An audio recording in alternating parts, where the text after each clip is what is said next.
Hello दोस्तों, कैसे हो? बढ़िया हो? अच्छे हो? तो चलिए दोस्तों, यस आज हम जो है अल्टीमेट रिवीजन आईडीटी के फॉर फाइनल स्टूडेंट्स मैं टॉपिक लेने वाला हूँ टाइम ऑफ सप्लाई। ठीक है, तो दोस्तों ये टाइम ऑफ सप्लाई टॉपिक हमारा चार्ट बेस्ड रिवीजन होगा जिसमें मैं यस इंपॉर्टेंट क्वेश्चंस जो हमारे क्वेश्चनर के जो आपको न्यू क्वेश्चनर बुक मैंने दिया है तो इंपॉर्टेंट क्वेश्चन जो है मैं उसमें आपका लेने वाला हूँ। तो चलिए दोस्तों, हाँ मैंने वैल्यू ऑफ सप्लाई जो है वैल्यू ऑफ सप्लाई ये टॉपिक ऑलरेडी रिवीजन उसका डाल दिया हुआ है।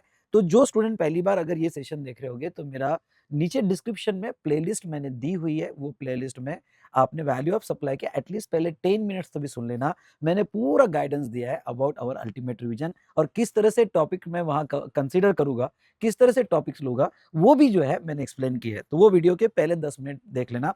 वैल्यू ऑफ सप्लाई ये भी टॉपिक ना मैंने बहुत अच्छे से रिवाइज किया हुआ है और लगभग मैक्सिमम एडजस्टमेंट जो हमारे क्वेश्चन है उसकी वो भी क्वेश्चंस लेके मैंने आपके साथ डिस्कस किए। तो definitely value of supply okay या इसके पहले जितने भी लेक्चर्स हमारे रिवीजन के वो आपको बहुत हेल्प करेंगे। तो आज का टॉपिक होगा हमारा टाइम ऑफ सप्लाई। सारी डिटेल्स आपको डिस्क्रिप्शन में मिल जाएगी। आप डिस्क्रिप्शन जरूर देख लेना। आपको अगर चार्ट बुक का पीडीएफ वगैरह या जो भी रिसोर्स मटेरियल चाहिए वो डिस्क्रिप्शन में मेरा टेलीग्राम चैनल लिंक ज्वाइन कर लो। वो टेलीग्राम चैनल लिंक पे मैंने सारी बातें कही हुई है। ठीक है, तो चलिए दोस्तों आज का टॉपिक स्टार्ट करते हैं time of supply. Time of supply easy topic है और आपके इस एग्जाम में एक्सपेक्टेड है इस पर क्वेश्चन आ जाएगा। सॉरी, लास्ट 2 एग्जाम में इसके ऊपर कोई क्वेश्चन नहीं पूछा है, डायरेक्ट स्ट्रेट फॉरवर्ड। कभी केस स्टडी पूछ ली थी ओके 2 एग्जाम पहले और एक दो कभी कभी एडजस्टमेंट होती है। तो टाइम ऑफ सप्लाई में अगर हमको सेक्शन 12 और 13 टाइम ऑफ सप्लाई यहाँ पे समझना है तो आपको कुछ कॉन्सेप्ट पहले समझ लेने पड़ते हैं और वो कॉन्सेप्ट है इनवॉइस के under section 31। Now normal case में गुड्स होगा तो गुड्स के केस में इनवॉइस कैसे जाएगा, फिर सर्विस के केस में इनवॉइस कैसे जाएगा, और अगर आपका कंटिन्यूअस सप्लाई ऑफ गुड्स और कंटिन्यूअस सप्लाई ऑफ सर्विसेज होगा तो आपका इनवॉइस मैकेनिज्म कैसे होगा। अब देखो अगर आप इनवॉइस मैकेनिज्म पहले समझ लोगे तो इसके बेस पर आपको जो है यहाँ पे टाइम ऑफ सप्लाई समझना आसान हो जाएगा। ठीक है, तो चलिए यहाँ पे आते हैं invoice mechanism for time of supply. ना अब देखो अगर आप गुड्स के सप्लायर हो तो लॉ क्या कहता है, नॉर्मली आप जो इनवॉइस इशू करेंगे ऑन और बिफोर ओके बिफोर और at the time of removal of goods, I repeat removal of goods for supply, अगर गुड्स में मूवमेंट होगी तो, अगर गुड्स में मूवमेंट होगी तो, और गुड्स में मूवमेंट नहीं होगी तो eight the time of delivery, तो ये जो है इस टाइम तक आपने जीएसटी का इनवॉइस दे देना चाहिए। अब देखो यहाँ पे कभी कभी एक वर्ड आता है टाइम ऑफ सप्लाई में, और टाइम ऑफ सप्लाई जब हम पढ़ेंगे तो ये word last date of issue of invoice ये वर्ड आता है। तो फिर अगर हम इनवॉइस की प्रोविजन पढ़ रहे हैं तो what should be the last date, बताओ लास्ट डेट क्या होगी।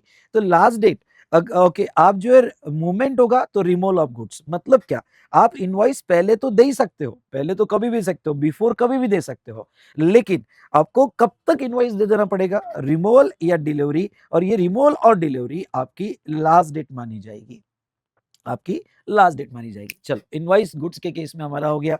उसके बाद में सर्विस के केस में इनवॉइस कैसे देना चाहिए, तो सर्विस के केस में इनवॉइस आप बिफोर ऑन या आफ्टर भी दे सकते हो। हाँ, सर्विस के बाद भी आप इनवॉइस दे सकते हो बट नॉट बियॉन्ड 30 डेज, मतलब जिस दिन आपने सर्विस को कंप्लीट कर लिया वहां से 30 डेज में आप इनवॉइस दे सकते हो, मतलब आप इनवॉइस पहले भी सकते हो, ऑन भी दे सकते हो, और विद इन 30 डेज भी आप इनवॉइस दे सकते हो। नाउ अगर बैंकिंग और फाइनेंशियल इंस्टीट्यूशन होगा तो 45 डेज का क्राइटेरिया है और 45 डेज तक आप इनवॉइस देते हो तो उसको वैलिड इनवॉइस माना जाएगा। तो ये सबसे पहले हमने क्या कंप्लीट किया, हमने सबसे पहले इनवॉइस की प्रोविजन कंप्लीट कर ली। उसके बाद में कंटिन्यूअस सप्लाई ऑफ गुड्स और सर्विस, अगर ये चैप्टर में कुछ ट्रिकी एरिया है या जहां आपको क्वेश्चन पूछे जा सकते हैं, बस ये एक ऐसा एरिया है जो आपको पूछा जा सकता है, इसलिए इसका इनवॉइस मैकेनिज्म अच्छे से समझ लेना। ओके, क्योंकि अगर आप इनवॉइस मैकेनिज्म समझ लोगे तो इसके बेस पर टीओएस कैसे फिक्स होता है इसका टेबल मैंने लास्ट पेज पे लिया है और बहुत अच्छा एनालिटिकल टेबल है और इससे रिलेटेड क्वेश्चंस भी हम देखेंगे। तो ये पूरा टेबल ओके उसके बेस पर हम टीओएस फिक्सिंग का फिक्स करेंगे और फाइनल लेवल पे मैं यहाँ क्वेश्चन एक्सपेक्ट करता हूँ, बाकी तो आपका इंटर लेवल पे हो जाता है। तो देखिए यहाँ पे कंटिन्यूअस सप्लाई ऑफ गुड्स होगा, अगर आप कंटिन्यूअस सप्लाई ऑफ गुड्स मतलब क्या, तो यहाँ डेफिनेशन तो लर्न नहीं करना है बट थोड़ा समझ लो, कंटिन्यूअस रिकरेंट बेसिस कॉन्ट्रैक्ट है और आप ओके वायर केबल पाइपलाइन और अदर कंड्यूट या किसी भी अदर मोड से आप सप्लाई कर सकते हो, and such supplier invoice okay, where supplier invoices the recipient on periodic basis, underline, ये वर्ड को इंपॉर्टेंट करना, पीरियोडिक बेसिस पे सप्लायर इनवॉइसेस दे रहा है, किसको, रिसिपिएंट को, मतलब ओके गुड्स जो है कंटिन्यूअस बेसिस पे कस्टमर को प्रोवाइड हो रहा है, ओके, और पीरियोडिकल इनवॉइस है तो वो केस में कंटिन्यूअस सप्लाई ऑफ गुड्स माना जाएगा, डेफिनेशन लर्न करने की जरूरत नहीं है।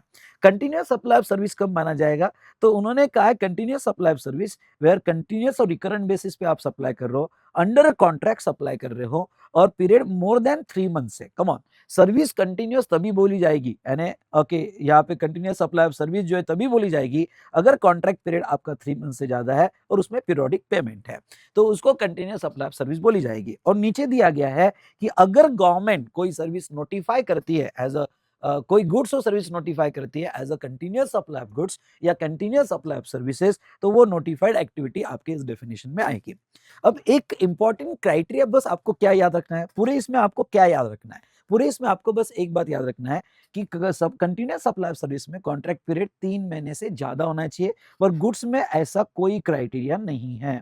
ओके, नो क्राइटेरिया इन गुड्स, क्लियर। ओके, गुड्स में कोई क्राइटेरिया नहीं है। जैसे एग्जांपल के तौर पे अगर मैं कंटिन्यूअस सप्लाई ऑफ सर्विस का लूं, तो एक कॉन्ट्रैक्टर भाई साहब, और ये कॉन्ट्रैक्टर जो है ओके एक बिल्डर को सर्विस दे रहा है, और ये बिल्डर को वो जो है पीरियोडिकल बेसिस पे यहाँ पे पेमेंट ले रहा है, जैसे पीरियोडिकल बेसिस पे पेमेंट ऑब्लिगेशन है, यानी ये बिल्डर ओके इस बंदे को पीरियोडिकल बेसिस पे पेमेंट करेगा, मतलब क्या, प्लिंथ हो गई, ओके फर्स्ट फ्लोर हो गया, second floor, third floor, fourth floor, okay ऐसे पीरियोडिकल बेसिस पे पेमेंट हो गया। नाउ रेंट कॉन्ट्रैक्ट हमारा 3 महीने से ज्यादा है, 12 मंथ्स का रेंट का कॉन्ट्रैक्ट है, और हमको मंथली बेसिस पे पेमेंट आ रहा है, तो उसको कंटिन्यूअस सप्लाई ऑफ सर्विस बोला जाएगा। तो अब देखो, अगर आपका कंटिन्यूअस सप्लाई ऑफ गुड्स है तो इनवॉइस कैसे होगा, तो एक चीज समझ लो, नॉर्मली आप इनवॉइस कब देते हो, रिमोल पे, लेकिन कंटिन्यूअस सप्लाई में रिमोल आइडेंटिफाई करना मुश्किल हो जाता है। जैसे पाइपलाइन के थ्रू आप जो गुड्स सप्लाई कर रहे हो, तो इसमें रिमोल कैसे आइडेंटिफाई करोगे, प्रैक्टिकली रिमोल आइडेंटिफाई करना पॉसिबल नहीं होता है, इसलिए यहाँ पे इनवॉइस मैकेनिज्म थोड़ा अलग है। और क्या है, in case of continuous supply of goods where successive statement, ये लाइन याद रखना, where successive statement of accounts या सक्सेसिव पेमेंट आर इन्वॉल्व। अब सक्सेसिव स्टेटमेंट मतलब क्या, जब कंटिन्यूअस सप्लाई होता है कोई गुड्स का, ओके तो पीरियोडिकल स्टेटमेंट बनते हैं कि भाई देखो, लो मैं गैस सप्लाई कर रहा हूँ, तो गैस सप्लाई कर रहा हूँ तो ओके 15 दिन का मीटर रीडिंग, या फिर आपने पेपर वाले का बिल देखा होगा कंटिन्यूअस सप्लाई, या दूध वाले का बिल देखा होगा कंटिन्यूअस सप्लाई, तो पीरियोडिकल बेसिस पे आपको इनवॉइस आते हैं, 15 दिन का, 1 महीने का इनवॉइस आता है। तो नो डाउट आपको सक्सेसिव पहले स्टेटमेंट बनाया जाता है कि भाई इतने दिन में कितना सप्लाई हुआ, उसका एक स्टेटमेंट बनेगा, या आपका सक्सेसिव पेमेंट का बिल आएगा। ओके, इन शॉर्ट उसमें जो पहले स्टेटमेंट बनाया जा रहा है और ओके या पेमेंट के शेड्यूल बनाए जा रहे हैं सक्सेसिव पेमेंट के, और अगर ये होगा तो invoice shall be issued before और at the time of such successive statement. समझ लो, दूध वाले का बिल आ रहा है, वो एक स्टेटमेंट बनाता है पूरे महीने में मैंने कब दिया ओके यहाँ पे दूध और कब नहीं दिया, तो ऐसे केस में जो मिल्कमैन है उसका जो आपको स्टेटमेंट आएगा, तो वो स्टेटमेंट के पहले भी आप इनवॉइस दे सकते हो, या वो स्टेटमेंट के जब स्टेटमेंट इश्यू हुआ तब भी इनवॉइस दे सकते हो। समझ लो, सक्सेसिव स्टेटमेंट नहीं होगा, पेमेंट होगा, तो पेमेंट अगर पेमेंट पहले आया होगा तो जिस दिन सक्सेसिव पेमेंट आया उसके पहले या उस दिन भी आप इनवॉइस दे सकते हो, यानी सक्सेसिव स्टेटमेंट और payment whichever is earlier, उसके पहले।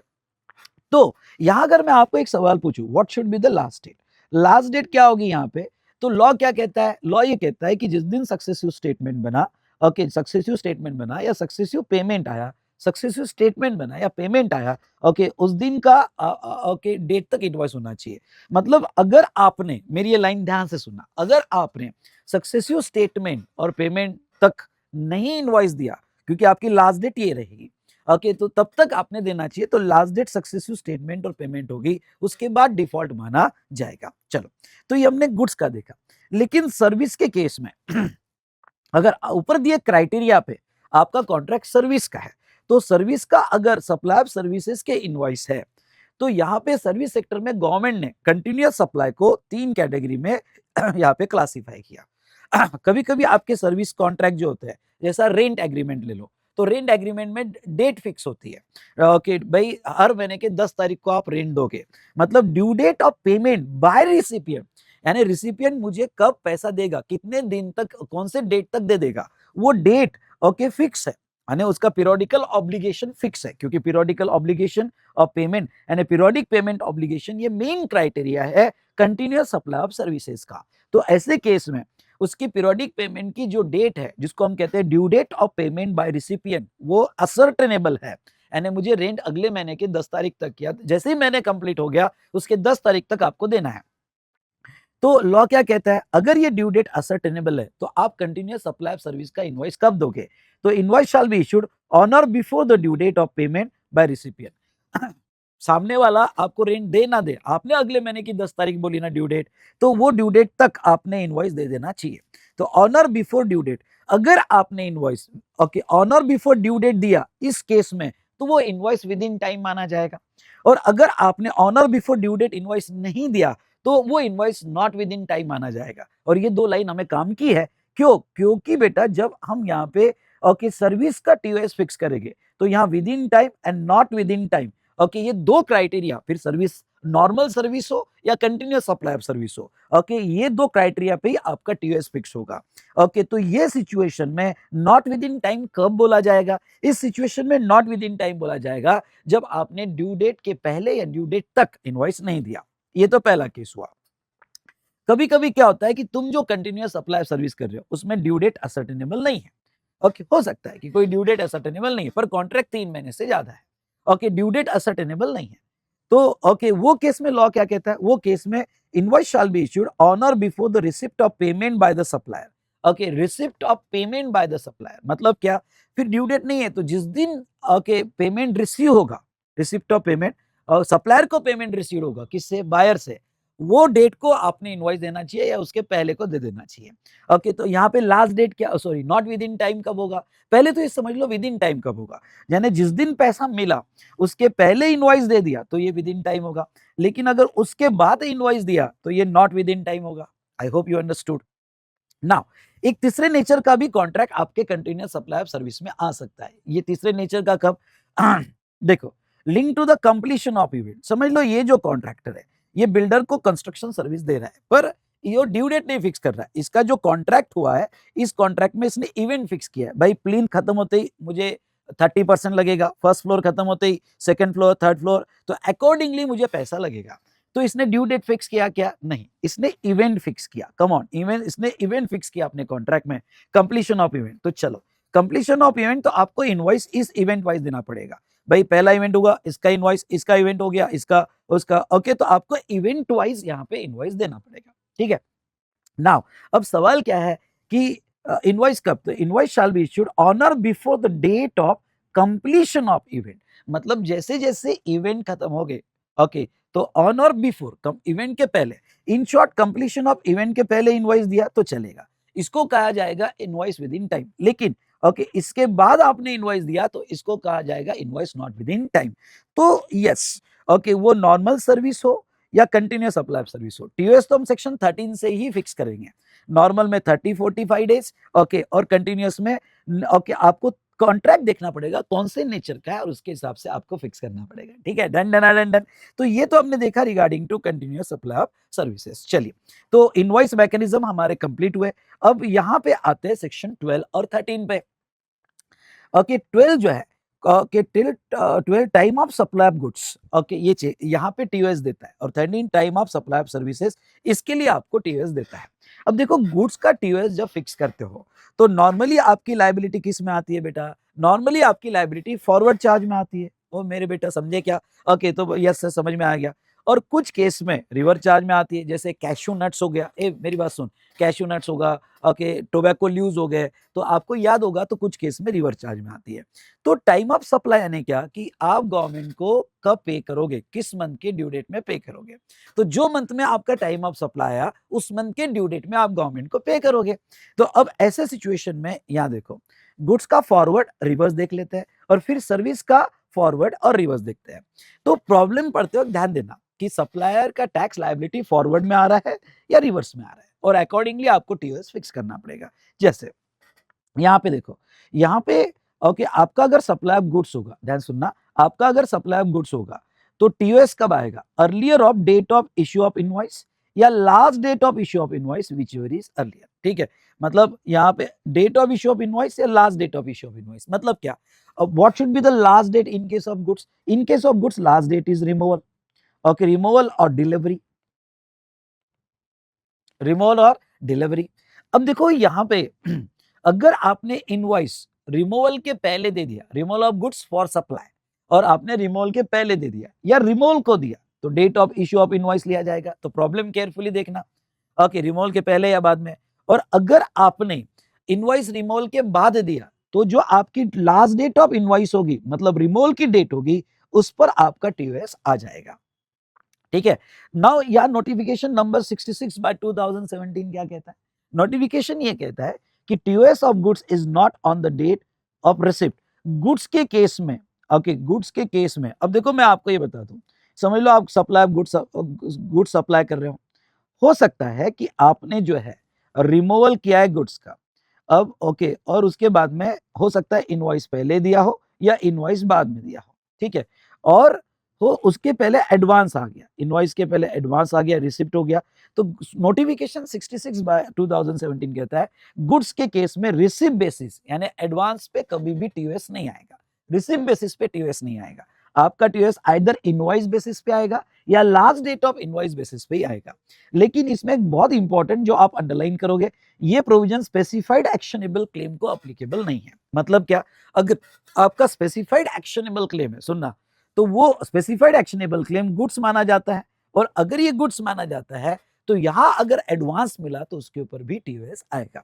ठीक है, ये तो हमने देखा किससे रिलेटेड बेटा, फॉरवर्ड चार्ज से रिलेटेड देखा। अब देखो यहाँ पे रिवर चार्ज का भी देख लेते हैं। अब रिवर चार्ज के बारे में वो क्या कहते हैं कि अगर आपने, समझ लो एक सप्लायर है एग्रीकल्चर, ओके, एग्रीकल्चरिस्ट है, और आप रजिस्टर्ड पर्सन हो और आपने कैश्यू नट्स लिए, तो सुनना, आपने क्या लिए, कैश्यू नट्स लिए, या बीडी रैपर लीव्स लिया, या सेक्शन 9(4) में आपने अनरजिस्टर्ड से सीमेंट खरीदा, और लायबिलिटी किसके ऊपर आती है, रिसिपिएंट पे आती है। तो ये गवर्नमेंट को कब देगा, इसका टाइम ऑफ सप्लाई कब आएगा गवर्नमेंट को पे करने के लिए, क्योंकि रिवर चार्ज की लायबिलिटी और गुड्स खरीदा, ख्याल रखना, गुड्स खरीदा। तो यहाँ पे टीओएस क्या आएगा, टीओएस आएगा date of receipt of goods, जिस दिन गुड्स एक्चुअली रिसीव हो जाएगा वो डेट ली जाएगी। थोड़ा लर्न करना, date of receipt of goods. दूसरा, डेट ऑफ पेमेंट, यानी जब यहाँ पे सप्लायर को, ओके, रिसिपिएंट, ओके, पे करेगा, जिसका पेमेंट वाउचर बनता है, जिसका पेमेंट वाउचर बनता है, ओके, डेट ऑफ पेमेंट वो भी डेट कंसीडर होगी। पेमेंट की हो सकता है आपको दो डेट हो, बुक एंट्री या डेबिटेड टू बैंक। मतलब क्या, मतलब आप हो सकता है, ओके, यहाँ पे चेक दे दिया और आपने बुक एंट्री कर दी, सुनो, आपने चेक दे दिया और बुक एंट्री कर दी, या हो सकता है आपने बैंक के थ्रू पेमेंट किया हो। तो अगर पेमेंट की दो डेट्स दी हो, कौन सी दो डेट दी हो कि आपने, ओके, बुक एंट्री कब की या डेबिट टू बैंक, तो दो डेट आप कंसीडर कर लो, क्योंकि उसमें से भी विच एवर इज अर्लियर लेना है। I repeat, which ever is earlier लेना है। और तीसरा, 31st day from suppliers invoice. I repeat, okay, मैंने कहा 31st day from suppliers invoice. Okay, ये आपको, यानी जिस दिन आपका सप्लायर आपको इनवॉइस देगा, जिस दिन आपका सप्लायर आपको इनवॉइस देगा, ओके, वहां से 31st डे, तो आपको ये 3 डेट लेना है, आपको ये 3 डेट लेना है। कौन सी 3 डेट लेना है, date of receipt of goods, कब एक्चुअली रिसीव हुआ, डेट ऑफ पेमेंट यानी बुक एंट्री या डेबिटेड टू बैंक, दोनों में से अर्लियर, और 31st day from suppliers invoice. तो आपने क्या करना, 4 डेट लिख देना, डेट ऑफ रिसिप्ट, पेमेंट की 2 डेट्स और 31st day from supplier invoice, और इसमें का जो विच एवर इज अर्लियर होगा वो आपको यहाँ पे टीओएस के लिए कंसीडर करना पड़ेगा रिवर चार्ज में। और आगे देखो क्या कहता है कि if A, B and C is not possible, ये रिवर चार्ज में अगर डेट ऑफ रिसिप्ट भी नहीं मिल रही है, डेट ऑफ पेमेंट भी नहीं मिल रहा है, और 31st day from supplier invoice भी नहीं मिल रहा है, ओके, तो वो केस में date of entry in the books of account of the recipient, मतलब क्या, ओके, जिस दिन रिसिपिएंट रिवर चार्ज वाली सर्विस रिसीव बता देगा। बहुत सी बार क्या होता है कि समझ लो यहाँ पे मैंने एग्रीकल्चर से कैश्यू नट्स खरीद लिए, अब एग्रीकल्चर से कैश्यू नट्स खरीद लिया और 31st मार्च आ गया, पर मैंने एग्रीमेंट तो कर लिया था, चलो एग्रीमेंट मैंने कर लिया, पर अभी तक गुड्स रिसीव नहीं हुआ क्योंकि अभी ग्रोइंग क्रॉप है। दूसरा, मैंने अभी तक उसको पेमेंट नहीं किया पर एग्रीमेंट हो गया था। और तीसरा, सप्लायर के इनवॉइस भी अभी तक नहीं आया, पर मैंने 31st मार्च को, सुनना, मैंने 31st मार्च को बुक्स में प्रोविजन कर दिया उसकी, ओके। अगर मैंने उसकी बुक एंट्री ओके कर दी होगी, उसकी प्रोविजन कर दी होगी 31 मार्च को, क्योंकि मेरी लाइबिलिटी तो थी, तो जिस दिन आपने प्रोविजन कर दी उस दिन आपका जो है टाइम ऑफ सप्लाई आ जाएगा। Done, clear. तो ये था regarding to time of supply. I repeat, ये था regarding to time of supply. Okay, ये अगर आपका रिवर चार्ज में गुड्स की लाइबिलिटी आती है तो। चलो, अब ये जो दो कॉन्सेप्ट हमने देखे, इसका एक क्वेश्चन हमारे क्वेश्चन में, अगर मैं आपको बताऊं तो क्वेश्चन में क्वेश्चन नंबर 6 पे आ जाओ। क्वेश्चन में मैंने एनालिसिस भी किया है और क्वेश्चन में क्वेश्चन नंबर 6 पे आ जाओ। चलो, और जिन्होंने जुलाई 25 में बैच किया उनके लिए भी ओके यही क्वेश्चन है ओके यहाँ पे। तो देखो, अगर आप क्वेश्चन नंबर 6 में आते हो, बड़ा अच्छा क्वेश्चन है और ये तो जरूर पढ़ के जाना। और यहाँ पे मैंने इसका ये क्वेश्चन में ऐसे ओके नंबर ऑफ एडजस्टमेंट्स इन्होंने दी है, लगभग 14 डेट्स दी है। ये 14 डेट्स में आपको जो है यहाँ पे ओके टाइम ऑफ सप्लाई दो गुड्स का निकालना है। ओके, आप पॉज करोगे, पहले क्वेश्चन को पढ़ोगे, पॉज करके ये क्वेश्चन को पढ़ोगे। ठीक है, आपने पॉज करके पढ़ लिया ओके, क्वेश्चन को पढ़ना जरूर। अब देखो, अगर आपने पढ़ा होगा तो इसका एनालिसिस मैंने यहाँ पे किया हुआ है। ओके, ये एनालिसिस देखो। आदेश प्राइवेट लिमिटेड, आदेश प्राइवेट लिमिटेड ये जो है यहाँ पे बंदा था सप्लायर, और दो टाइप के गुड्स सप्लाई कर रहा था, गुड्स ए और गुड्स बी। उसका गुड्स ए टैक्सेबल सप्लाई था, आप अगर आपने पढ़ा होगा, और गुड्स बी जो है वो अंडर आरसीएम था, मतलब ओके प्रोडक्ट बी जो है आरसीएम में उसका सप्लाई था। अब देखो यहाँ पे यहाँ प्रोडक्ट ए का उन्होंने डेटा दिया है और प्रोडक्ट बी जो है उसका डेटा दिया है। अब इसमें अगर इतनी सारी डेट्स को आप प्रॉपर अरेंज करो तो प्रोडक्ट ए फॉरवर्ड चार्ज में, तो ऐसे केस में एडवांस जो है 1,00,000 रुपीज मिला, एडवांस गुड्स का मिला, जिसकी बायर ने पेमेंट कब किया और गुड्स एक्चुअली रिसीव कब हुआ। ओके, यहाँ पे ओके बायर को गुड्स एक्चुअली कब रिसीव हुआ वो डेट दी है। उसके बाद में sorry advance advance advance buyer ने कब दिया और हमें वो एडवांस एक्चुअली कब रिसीव हुआ वो उन्होंने दिया। उसके बाद में रिमूवल ऑफ गुड्स, ओके, तो removal and receipt of goods 5 मार्च को यहाँ पे आदेश ने रिमूव कर दिया गुड्स को, और 6 मार्च को वो बायर को रिसीव हुआ। उसके बाद में इनवॉइस जो हुआ वो 4 मार्च को इशू किया गया इस गुड्स का, और बैलेंस पेमेंट ओके बायर ने हमको 25 को दिया, पर हमें एक्चुअली रिसीव हुआ 31 मार्च को। ओके, एक्चुअल रिसीव हुआ 31 मार्च को। अब देखो, product A under forward charge है, I repeat product A under forward charge है, तो प्रोडक्ट ए का टीओएस कैसे होगा। अभी हमने लॉ क्या पढ़ा, अगर गुड्स होगा, आई रिपीट अगर क्या होगा, गुड्स होगा बेटा, तो आपका फॉरवर्ड चार्ज में दो ही डेट आपको देखना है। इतनी सारी एडवांस की डेट दी है, पहली बात तो एडवांस पे जीएसटी नहीं आएगा। ओके, पेमेंट बेसिस और एडवांस इसमें कंसीडर नहीं होगा, मतलब क्या, इनवॉइस या रिमूवल। ओके, तो आपका रिमूवल 5 मार्च को हुआ, यानी लास्ट डेट ऑफ इनवॉइस, तो इनवॉइस आपका 4 मार्च को है और आपका रिमूवल हुआ 5 मार्च को, last date of invoice whichever is earlier, यानी आपका टीओएस 4 मार्च। यानी ये जो इतनी सारी डेट्स उन्होंने दी है सिर्फ कंफ्यूज करने के लिए, आपको दो ही डेट लेना है। ओके, इनवॉइस की डेट, ओके, और नेक्स्ट क्या बेटा, रिमूवल की डेट। ठीक है, ये समझे आप। उसके बाद में नेक्स्ट अगर हम यहां देखें तो product be under RCM, I repeat product be under RCM. अब प्रोडक्ट बी का देखो 2,00,000 रुपए का एडवांस आया, बायर ने पेमेंट किया 17 फेब को, आई रिपीट बायर ने पेमेंट किया 17 फेब को, और 20 फेब को यहाँ पे एक्चुअल हमें पैसा मिला। ओके, बायर ने पेमेंट किया 17 फेब को और पैसा मिला 20 फेब को हमें। रिमूवल एंड रिसिप्ट हमने रिमूव किया 10 मार्च को, बायर को एक्चुअल रिसीव हुआ goods, okay, removal and receipt of goods. Okay, तो गुड्स रिसीव हुआ बायर को कब, 23 मार्च को, ओके, रिसीव हुआ। अगर आप ये देखोगे, इनवॉइस हमने इशू किया 11 मार्च को, सुनो बेटा, इनवॉइस हमने इशू किया 11 मार्च को, और बैलेंस पेमेंट आया, payment by the buyer, okay, and payment हुआ बायर ने 1 अप्रैल को, और यहाँ पे जहां तक एक्चुअल हमें रिसीव हुआ 4 अप्रैल को। अब ये जो यहाँ पे एक एग्जाम्पल लिया ना, यहाँ थोड़ी चीजें केयरफुली देखना।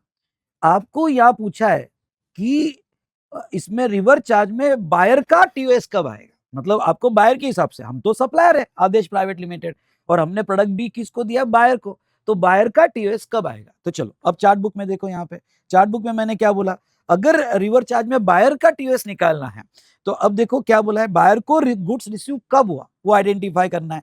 तो ऐसे केस में बायर को गुड्स रिसीव कब हुआ, तो हमारी एक डेट आ जाती है, ओके, यहाँ पे रिसीव की डेट होगी 23rd of March, 23rd of March. उसके बाद में उन्होंने क्या बोला, उन्होंने बोला डेट ऑफ पेमेंट। भाई साहब अब डेट ऑफ पेमेंट इस प्रॉब्लम में अगर आप केयरफुली देखते हो तो दो पेमेंट डेट है, ओके यस। जब आप रिवर गुड्स का रिवर चार्ज, सुनना, गुड्स का रिवर चार्ज का टीओएस निकाल रहे हो तो डेट ऑफ पेमेंट लेना पड़ेगा। फॉरवर्ड चार्ज में रिसिप्ट कोई भी इंपॉर्टेंट नहीं है, पेमेंट रिसिप्ट कोई भी इंपॉर्टेंट नहीं है, क्यों, क्योंकि यहाँ नोटिफिकेशन 66/2017 लग जाता है। लेकिन रिवर चार्ज में ओके ये ध्यान रहे कि हमको पेमेंट की डेट, लेकिन अब पेमेंट यहाँ पे दो फॉर्म में है, पहला और बैलेंस पेमेंट। तो भाई साहब अगर दो पेमेंट्स हो जाते हैं ना तो आपके अब दो टीओएस निकलेंगे। सुनो, आपके दो पेमेंट हो जाते हैं तो दो टीओएस, एडवांस का पेमेंट का बायर के एंगल से टीओएस अलग और बैलेंस पेमेंट का अलग। तो ठीक है, तो यानी ये जो प्रिंसिपल है, ये तीन जो क्राइटेरिया है, हम एडवांस को अलग से लगाएंगे और बैलेंस पेमेंट को अलग से लगाएंगे। तो पहले एडवांस पे फोकस करते हैं। एडवांस के लिए date of receipt of sorry हाँ, date of receipt of goods तो यही रहेगा। और पेमेंट कब किया था, बायर ने पेमेंट, वो सेलर को कब मिला वो छोड़ दो, बायर ने पेमेंट कर दिया था 17 फेब को। आई रिपीट, बायर ने पेमेंट कर दिया था 17 फेब को। मतलब आपका ओके ये डेट और ये डेट ओके, या 31st day from suppliers invoice. Supplier ने हमें इनवॉइस दिया था 11 मार्च को, आपने ध्यान से सुना देखा होगा तो 11 मार्च को, तो यहाँ 31st डे यानी आपका 11 अप्रैल आएगा, आपका 31st डे 11 अप्रैल आएगा। तो पहला टीओएस आपका क्या आएगा भाई साहब, तो पहला टीओएस ये जो तीन हो गए, इसमें से विचएवर इज अर्लियर, तो मतलब आपका विचएवर इज अर्लियर, पहले इसमें क्या आ रहा है भाई, ओके पहले इसमें आपका अर्लियर क्या आ रहा है 17th ऑफ फेब, तो आपका पहला टीओएस 17th ऑफ फेब को फिक्स हो जाएगा। अब बैलेंस पेमेंट का सुनो, बैलेंस पेमेंट का टीओएस क्या होगा, तो बैलेंस पेमेंट का टीओएस अब इसके लिए वापस वही प्रिंसिपल लेंगे, वापस वही प्रिंसिपल, मतलब आपको गुड्स कब रिसीव सॉरी बायर को कब रिसीव हुआ वो डेट, आई रिपीट बायर को कब रिसीव हुआ वो डेट। उसके बाद में यस बायर ने पेमेंट कब किया वो डेट, यानी 1 अप्रैल एंड 31st डे। तो ये डेट बायर ने कब पेमेंट किया, बायर ने कब पेमेंट किया वो डेट, और 11 अप्रैल, इसमें से विचएवर इज अर्लियर, तो आपका 23rd मार्च जो है ओके वो आपका जो है गुड्स रिसीव का डेट वो टीओएस आएगा। समझा क्या, समझाओगे अगर तो लाइक कीजिएगा बेटा। One of the most complicated question हमने बहुत इजी वे में यहाँ पे सॉल्व किया है। ओके मैं आप भी कोशिश करना, आपको अगर पॉज करके लिखना है तो मैं फुल स्क्रीन कर रहा हूँ, फुल स्क्रीन कर रहा हूँ। ये एनालिसिस जब आप रिवाइज करोगे तो डेफिनेटली आपको काम आएगा, तो पॉज करना और लिख लेना। ओके प्लीज मेरे को ये मत बोलना कि सर ये नोट शेयर वगैरह कर दो, ओके थोड़ी मेहनत आप भी करो। ओके तो ये पॉज करके लिख लेना अगर आपको लिखना है, अदरवाइज जहां तक देखा जाए हमने यहाँ पे देख लिया इसका एनालिसिस। चलिए तो ये तो हमने ये डिस्कशन कर लिया। अब मैं वापस आ जाता हूँ गुड्स एंड सॉरी गुड्स का forward charge and reverse charge हमने यहाँ पे देख लिया। अब आ जाते हैं सर्विसेज पे, चलो आ जाओ आप सर्विसेज पे। अब अगर आप सर्विसेज सॉरी मैं एक और एडजस्टमेंट लेना चाहूंगा okay regarding to specified actionable claim. जैसे गुड्स के केस में मैंने आपको कहा कि स्पेसिफाइड एक्शनेबल क्लेम ओके इसके लिए एडवांस कंसीडर होता है। इसके लिए सबसे बेस्ट प्रॉब्लम मेरे क्वेश्चन का जो आपके यहाँ पे स्टडी मैट में भी कवर है, क्वेश्चन नंबर 8 पे आ जाओ, क्वेश्चन नंबर 8 पे आ जाओ। क्वेश्चन नंबर 8 राघव एंटरप्राइजेस का अगर आप सेकंड पैरा पढ़ते हो, पहला तो सिंपल है फॉरवर्ड चार्ज गुड्स, पहला सिंपल है ओके फॉरवर्ड चार्ज गुड्स का कैसे आएगा। अभी सेकंड पैरा पढ़ते हो तो हाँ सेकंड पैरा में वो क्या कहते हैं ये देखो, Raghav is also partner in second business lucky street gaming which deal in betting services. Okay किसमें डील करता है बेटा, betting services. This business received 20,000 as a advance on 4 September for participation in online gaming event scheduled for 9 September and invoice received on 6 September। अगर आप इसका analysis करते हो question number 8 का तो ओके मैं सिर्फ बेटिंग सर्विस पे आऊंगा। बेटिंग ये एक्शनेबल क्लेम माना जाएगा और अगर एक्शनेबल क्लेम है तो ये गुड्स माना जाएगा, तो इसका टीओएस सेक्शन 12 ओके 2 से ही फिक्स होगा। एडवांस 20,000 4 सितंबर को मिला था। ओके इनवॉइस इशू किया था 6 सितंबर को और इवेंट हुआ 9 सितंबर को। हाँ तो अगर एक्शनेबल क्लेम होगा तो वो केस में स्पेसिफाइड एक्शनेबल क्लेम होगा तो आपको एडवांस यानी आपका टीओएस एडवांस बेसिस पे आएगा। समझा क्या? समझा होगा तो लाइक करो भाई साहब। ओके चलिए भाई साहब, तो ये हमने देखा गुड्स का यहाँ पे आपके टीओएस कैसे फिक्स हो गए। नाउ अब आते हैं बेटा थोड़ा यहाँ पे सर्विसेज पे, time of supply for services. Okay अब सर्विसेज में आपका फॉरवर्ड चार्ज और आपका रिवर्स चार्ज ये कैसे फिक्स होगा थोड़ा यहाँ समझ लो। देखो सर्विसेज में अगर हम देखें तो इन्होंने criteria invoice is issued with in time. Okay और गुड्स में ऐसा कोई क्राइटेरिया नहीं, वहां तो सिंपल है इनवॉइस या लास्ट डेट खत्म। पर यहाँ आपको पहला डिसीजन क्या लेना पड़ेगा, सर्विस का अगर फॉरवर्ड चार्ज का टीओएस फिक्स करना है तो उसमें 3 क्लॉजेस है, clause A clause B and clause सी।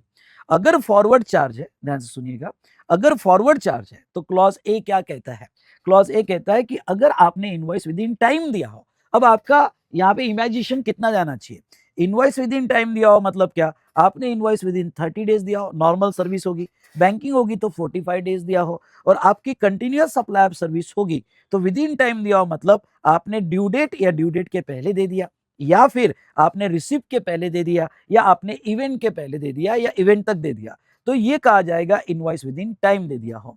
और अगर invoice not within time हो, अगर invoice not within time हो बेटा, okay invoice not within time हो मतलब क्या, मतलब आपने 30 डेज में नहीं दिया, या 45 डेज में नहीं दिया, या फिर आपने ड्यू डेट के बाद दिया, ड्यू डेट के बाद दिया, रिसिप्ट के बाद दिया, या इवेंट के बाद दिया, तो ये नॉट विद इन टाइम बोला जाएगा। ओके ये नॉट विद इन टाइम बोला जाएगा।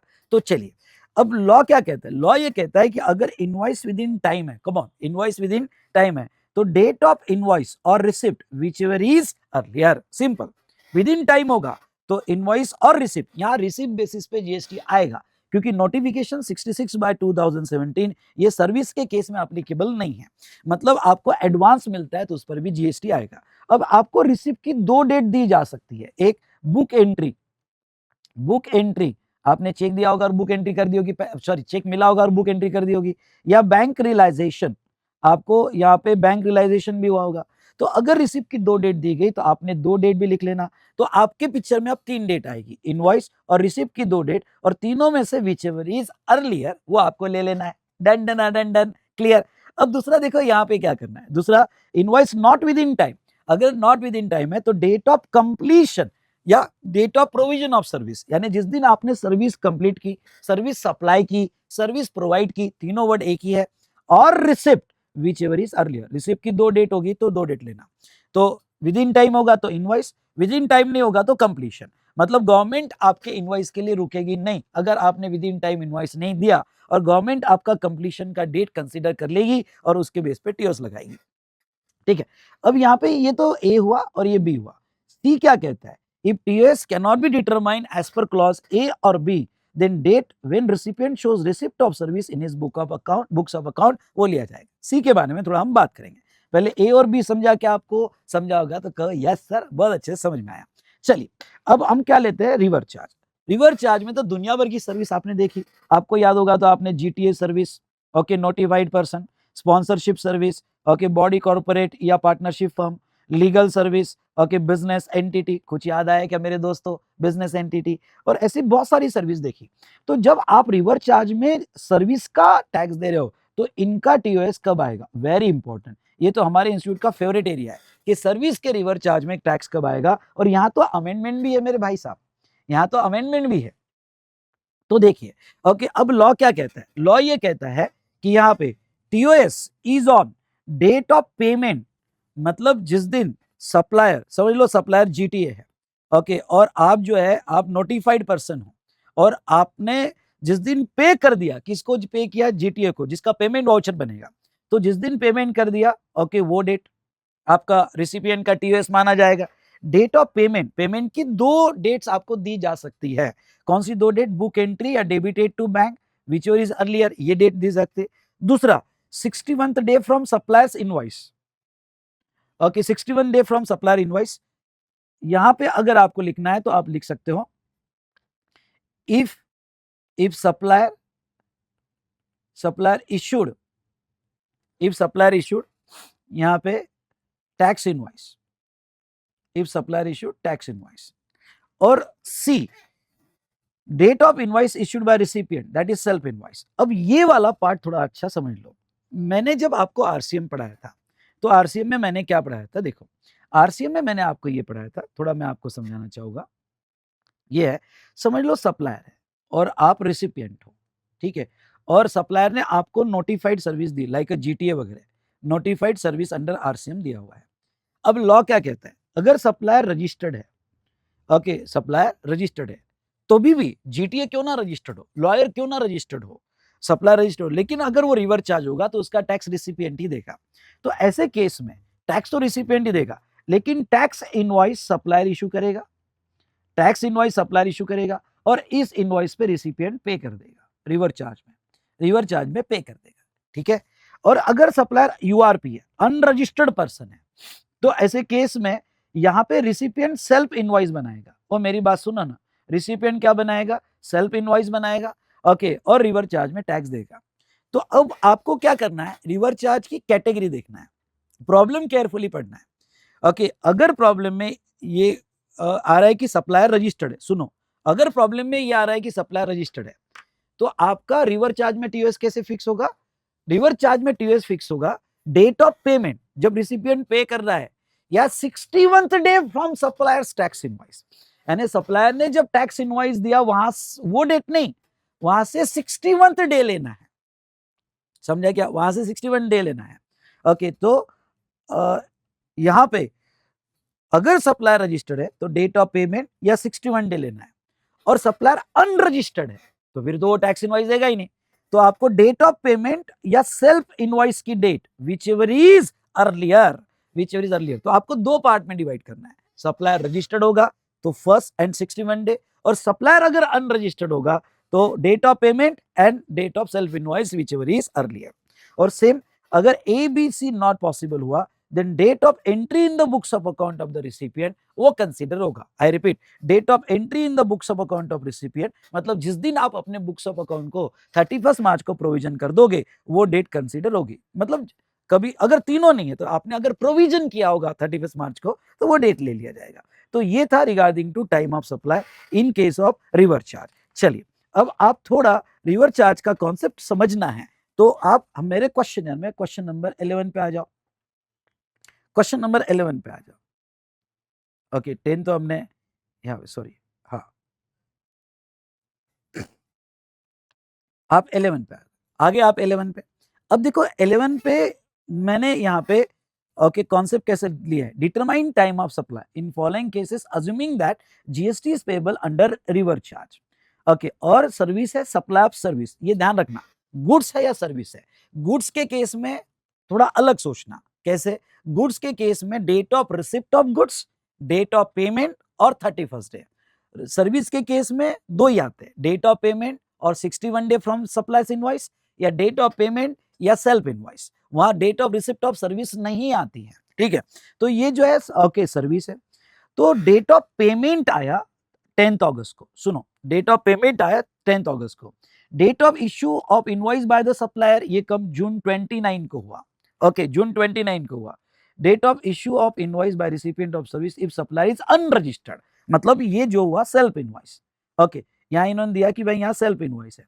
अब देखो सेल्फ इनवॉइस जो है, ओके, यहां अज्यूम करना कि सेल्फ इनवॉइस का एक ही केस लिया मैंने, मतलब बाकी सब सप्लायर रजिस्टर्ड है और सप्लायर टैक्स इनवॉइस देना है। तो क्या हमें इनवॉइस की डेट लेना है क्या, पहले तो ये रिवर्स चार्ज है, सुनो, पहले तो रिवर्स चार्ज है, तो आपको दो डेट्स क्लियरली आइडेंटिफाई करना है। कौन सी दो डेट आइडेंटिफाई करना है, date of payment, okay, date of payment और 61th डे, यहां से 61th day from supplier invoice, ये लेना है। तो अगर आप आंसर देखते हो तो आंसर में जहां तक डेट ऑफ पेमेंट लिया मैंने यहाँ पे, ओके, तो और ये जो इनवॉइस दिया उसका 61th डे आया, और इन दोनों में से विच एवर इज अर्लियर, मतलब अगस्त 10 आपका यहाँ पे टीओएस लिया जाएगा। नाउ सेकंड देखते हो तो सेकंड में भी आपको वही करना है, अगस्त 10 और 61 डे, जून 1 से 61th डे लेना है। 61 डे कैलकुलेट करते वक्त जून को छोड़ देना है, उस ओके, और आगे आपको जो है जून 1 को छोड़ देना है और आगे आपको 61th डे कैलकुलेट करना है और जब आपका 61th डे आएगा वो आपको लेना है। तो जून 1 का 61 डे आएगा अगस्त 1 को, तो आपका यहाँ पे पेमेंट डेट और वो तो आपका अगस्त 1 जो विच एवर इज अर्लियर, तो आपका अगस्त 1 आ जाएगा। अब देखो नेक्स्ट केस में क्या क्या है, नेक्स्ट में पार्ट पेमेंट है और बैलेंस पार्ट पेमेंट है। अब जब भी आपके पार्ट पेमेंट हो तो आपके दो टीओएस आएंगे। ओके, दो टीओएस आएंगे। पहला टीओएस ओके पहले पार्ट पेमेंट का हिसाब से, तो पहला पार्ट पेमेंट हुआ जून 30 को, सुनो पहला पार्ट पेमेंट हुआ जून 30 को और यहां से 61th डे, यहां से 61 डे जो आएगा इन दोनों में से विच एवर इज अर्लियर। दूसरा टीओएस आपका पेमेंट हुआ सितंबर 1 को और यहां से 61 डे ओके जो आएगा विच एवर इज अर्लियर। तो ऐसे केस में आपके दो टीओएस फिक्स किए जाएंगे। ये भी एक अच्छी एडजस्टमेंट है, पढ़ के जाना दो टीओएस। उसके बाद में नेक्स्ट इसमें अगर आप देखोगे तो नेक्स्ट दोनों केस में ओके जहां तक देखोगे तो पेमेंट की दो डेट्स दी है। कौन सी दो डेट दी है? बुक एंट्री भी दिया है और डेबिटेड टू बैंक भी दिया है। तो अगर पेमेंट की दो डेट्स दी है तो आपको दोनों डेट्स कंसीडर कर लेना है। ओके, और जो इनवॉइस दिया सप्लायर का वहां से 61th डे कंसीडर कर लेना है। तो पेमेंट तो आपकी अब सामने तीन डेट्स आ जाएगी। तीन डेट्स कौन सी आ जाएगी? ओके, यहाँ पे जून 28, जून 30 और 61 डे। इन तीनों में से विच एवर इज अर्लियर। ये पार्ट पेमेंट नहीं है, पेमेंट एक ही बार है पर पेमेंट की दो डेट्स है, तो यहाँ पे अकॉर्डिंगली कंसिडर करना है। एक लास्ट वाला केस लेता हूँ, पेमेंट अगस्त 10 को है और यहाँ पे सेल्फ इनवॉइस बनाया अगस्त 5 को, तो अब यहाँ 61 डे वाला क्राइटेरिया एप्लीकेबल नहीं होगा। तो यहाँ कौन सा क्राइटेरिया एप्लीकेबल होगा भाई? ओके, तो डेट ऑफ पेमेंट या self invoice whichever is earlier, तो यहाँ पे अगस्त 5 का आपका टीओएस आ जाएगा। तो ये लास्ट टाइम की अमेंडमेंट थी बाय फाइनेंस एक्ट 2024। ओके, तो ये अमेंडमेंट आपने अच्छे से पढ़ के जाना है। ओ भाई साहब, ओके समझा क्या मेरे प्यारे दोस्तों? डन डना डन डन। ओके, तो ये हमने देख लिया कॉन्सेप्ट पूरा। ओके, सर्विस के केस में रिवर्स चार्ज में कैसे होगा। ठीक है, चलो अब यहाँ पे मैं ले लेता हूँ एक प्रोविजो और ये प्रोविजो थोड़ा ध्यान से समझ लेते हैं। Okay, forward charge reverse charge तो हमारा हो गया। सॉरी, ठीक है, हमने ए कंप्लीट किया, बी कंप्लीट किया। अब सर्विस के केस में ये सी क्या है वो ले लेता हूँ। ओके, सी कहता है TOS cannot be determine as per clause A and B. अब ये ऐसा कब हो सकता है कि आप ए से भी टीओएस फिक्स नहीं हो पा रहा है और बी से भी टीओएस फिक्स नहीं हो पा रहा है? ये तभी हो सकता है जब इनवॉइस भी अवेलेबल नहीं है, रिसिप्ट की डेट भी अवेलेबल नहीं है और कंप्लीशन की डेट भी अवेलेबल नहीं है, तीनों भी अवेलेबल नहीं है। चलो इसको समझाने के लिए मैं एक कॉन्सेप्ट यहाँ पे आपका लेता हूं तो आपको समझ में आएगा। ठीक है, समझ लो यहाँ पे जयसर, ओके जयसर 20 मार्च को सर्विस दे रहे हैं। अब जयसर की बैच जो है 15th ऑफ फेब को चालू हुई। ओके, और यहाँ पे एंडिंग डेट है बैच की 10th ऑफ मई को, इंटर का बैच। अब इन बिटवीन 31st मार्च आ रहा है। ओके, बैच के इन बिटवीन, तो मैंने जय सर को बोला कि भाई साहब ओके जय तू मुझे इनवॉइस इशू कर दे। ओके जय मुझे इनवॉइस इशू कर दे, मैं 31st मार्च को तेरा प्रोपोर्शनेट अमाउंट बुक करना चाहता हूँ। अब मैं जय को इनवॉइस क्यों मांग रहा हूँ? क्यों? क्योंकि 31st मार्च को अगर मेरा इनवॉइस मिल जाए तो मैं अपने बुक्स ऑफ अकाउंट में as a faculty expenses book कर सकता हूँ और उतना मेरा प्रॉफिट कम होगा, यानी इनकम टैक्स कम होगा। लेकिन जय जो है, जय ने कहा कि नहीं ना सर, वो बाद में दे दूंगा ना मैं आपको इनवॉइस, क्योंकि जय ओके इनकम बुक नहीं करना चाहता। हो सकता है ऑलरेडी उसकी इनकम ज्यादा होगी, तो जय सर इनकम बुक नहीं करना चाहते। तो क्या है, मैं उसको बहुत सी बार कॉल किया जय को कि यार इनवॉइस दे दे, लेकिन जय ने ना मुझे इनवॉइस दिया। ओके, यहाँ पे नो इनवॉइस। अच्छा, इनवॉइस नहीं दिया तो मैंने उसको पेमेंट भी नहीं किया और सर्विस कंप्लीट भी नहीं हुई थी 31st मार्च को, क्योंकि बैच की एंड डेट क्या थी भाई साहब? बैच की and date 10th of May थी। ओके, 10th ऑफ मई होने की वजह से सर्विस कंप्लीट भी नहीं हुई थी। ठीक है, तो तीनों नहीं हुआ फिर, लेकिन मैंने क्या कर दिया भाई साहब, कुछ मत कर, मैं अपना 31st मार्च को इसकी अपने बुक्स ऑफ अकाउंट में प्रोविजन कर दूंगा, उतनी सर्विस रिसीव बता दूंगा, सर्विस रिसीव बता के उसकी प्रोविजन कर दूंगा। अब अगर मैं सर्विस रिसीव बता के उसकी प्रोविजन कर देता हूं, ओके उसकी प्रोविजन कर देता हूं, तो लॉ क्या कहता है? अगर रिसिपिएंट ने उसकी प्रोविजन कर दी अपने बुक्स ऑफ अकाउंट में, तो सप्लायर इनवॉइस नहीं भी दिया हो, पेमेंट मैंने उसको नहीं भी किया हो, कंप्लीशन नहीं भी होगा, तभी सप्लायर का टीओएस आ जाएगा। मेरी बात सुनना, सप्लायर का टीओएस 31st मार्च का आ जाएगा। प्रॉब्लम समझा क्या? समझा होगा तो लाइक कीजिए भाई साहब। तो ये जो है हमने यहाँ पे कॉन्सेप्ट देखा क्लॉज सी का। चलो, तो इस तरह से फॉरवर्ड चार्ज और रिवर्स चार्ज दोनों केस में आपके टीओएस कैसे फिक्स हो गए वो हमने देख लिया ना। उसके बाद में payment up to 1000 in excess of invoice. चलो, तो इसको यहाँ पे क्या कहा जाता है, 12(2) और 13(2) कहता है TOS at the option of supplier, TOS at the option of supplier on the date of issue of next invoice in which such payment is adjusted। थोड़ा मैं आपको इसको समझाना चाहता हूँ। आप मेरे क्वेश्चनर में ओके स्क्रीन पे ध्यान दें, और अगर आते हो आप क्वेश्चनर में यहाँ पे, जस्ट मिनट, क्वेश्चन नंबर 4 में, क्वेश्चन नंबर 4 में पॉज करके पहले ये क्वेश्चन पढ़ लो, क्वेश्चन क्या कहता है, पॉज करके पढ़ लो, ठीक है। अब अगर आपने क्वेश्चन पढ़ा होगा तो इसमें फैक्ट्स क्या थे क्वेश्चन नंबर 4 में। क्वेश्चन नंबर 4 के अगर आप फैक्ट्स देखते हो तो सप्लायर ने इनवॉइस इशू किया था 5000 का ऑन 22 अगस्त को। सप्लायर ने इनवॉइस इशू किया था 5000 का 22 अगस्त को। गुड्स का इशू किया था। सिनारियो वन है कि उसको पेमेंट मिला 5500, इनवॉइस जबकि 5000 का ही था, पेमेंट मिला 5500। इन शॉर्ट एक्सेस अमाउंट थी 500। आई रिपीट, एक्सेस अमाउंट कितनी थी बेटा, 500, ठीक है। तो अब प्रोविजो क्या कहती है, ये जो एक्सेस अमाउंट अप टू 1000 होगी तो इसका टीओएस, आपको जो एक्सेस एडवांस मिला, एडवांस पे टीओएस ना क्रिएट करते वक्त जब आप नेक्स्ट इनवॉइस में इसको एडजस्ट करोगे, नेक्स्ट इनवॉइस में जब एडजस्ट करोगे एक्सेस अमाउंट, क्योंकि आप डेफिनेटली क्लाइंट का एक्स्ट्रा नेक्स्ट, तो नेक्स्ट इनवॉइस में ही आप इसका ओके यहाँ पे टीओएस क्रिएट करो। एडवांस पे क्रिएट नहीं करने की जरूरत नहीं अगर अमाउंट अप टू 1000 होगा। लेकिन अगर मैं स्पेसिफिकली सप्लाई ऑफ गुड्स के लिए बात करूं, और आपको याद आ रहा होगा, तो गुड्स में वैसे भी एडवांस बेसिस पे टीओएस आता ही नहीं है। मतलब 66/2017 कहता है कि एडवांस बेसिस पे टीओएस आएगा ही नहीं। तो अगर कोई एक्सेस आता है तो वो डिफॉल्ट नेक्स्ट इनवॉइस पे ही जाएगा, जो इनवॉइस में वो एडजस्ट होता है। तो वो यहाँ पे गुड्स के लिए इतना रिलेवेंट नहीं है क्योंकि एडवांस बेसिस पे टीओएस आता नहीं। थोड़ा आपको और दूसरे एग्जांपल से अच्छे से समझेगा। सिनारियो 2 अगर मैं यहाँ पे लेता हूँ, आपकी अमाउंट रिसीव्ड हुई, समझ लो आपका इनवॉइस है 5000 का, क्या हो गया, ग्रीन ग्रीन हो गया, ठीक है। इनवॉइस है 5000 का और आपको अमाउंट रिसीव हुई 8000, मतलब एक्सेस अमाउंट कितनी रिसीव हुई, 3000। ये मोर देन 1000 है क्योंकि हमारी प्रोविजो सिर्फ 1000 तक का अलाउ करती है। इवन तो आपको एक्सेस अमाउंट 3000 मिली होगी, ठीक है, ओके, और आपको रिसीव हुआ अगस्त में 28, मतलब बुक एंट्री अगस्त में हुई, बैंक आपका 28 अगस्त को आया, पर इसका टीओएस एडवांस बेसिस पे आएगा ही नहीं क्योंकि ये गुड्स है, ये गुड्स है, एडवांस बेसिस पे आएगा ही नहीं। फिर इवन दो अमाउंट 1000 से ज्यादा है, ये जब इनवॉइस में एडजस्ट होगा सितंबर 22 को, तभी इसका टीओएस आएगा। ये तो हमने देखा रिगार्डिंग टू गुड्स। अगर यही सर्विस का होता, ओके, इंस्टेड ऑफ गुड्स अगर ये सप्लाई ऑफ सर्विस होती, तो सप्लाई ऑफ सर्विस होती तो अब ये रिलेवेंट है क्योंकि एडवांस पे टीओएस आता है। तो अप टू 1000 होता, तो यहां प्रोविजो कहती है एट योर ऑप्शन, आप एडवांस पे ना क्रिएट करते हुए जब नेक्स्ट इनवॉइस होगा तो नेक्स्ट इनवॉइस में आप क्रिएट कर सकते हो।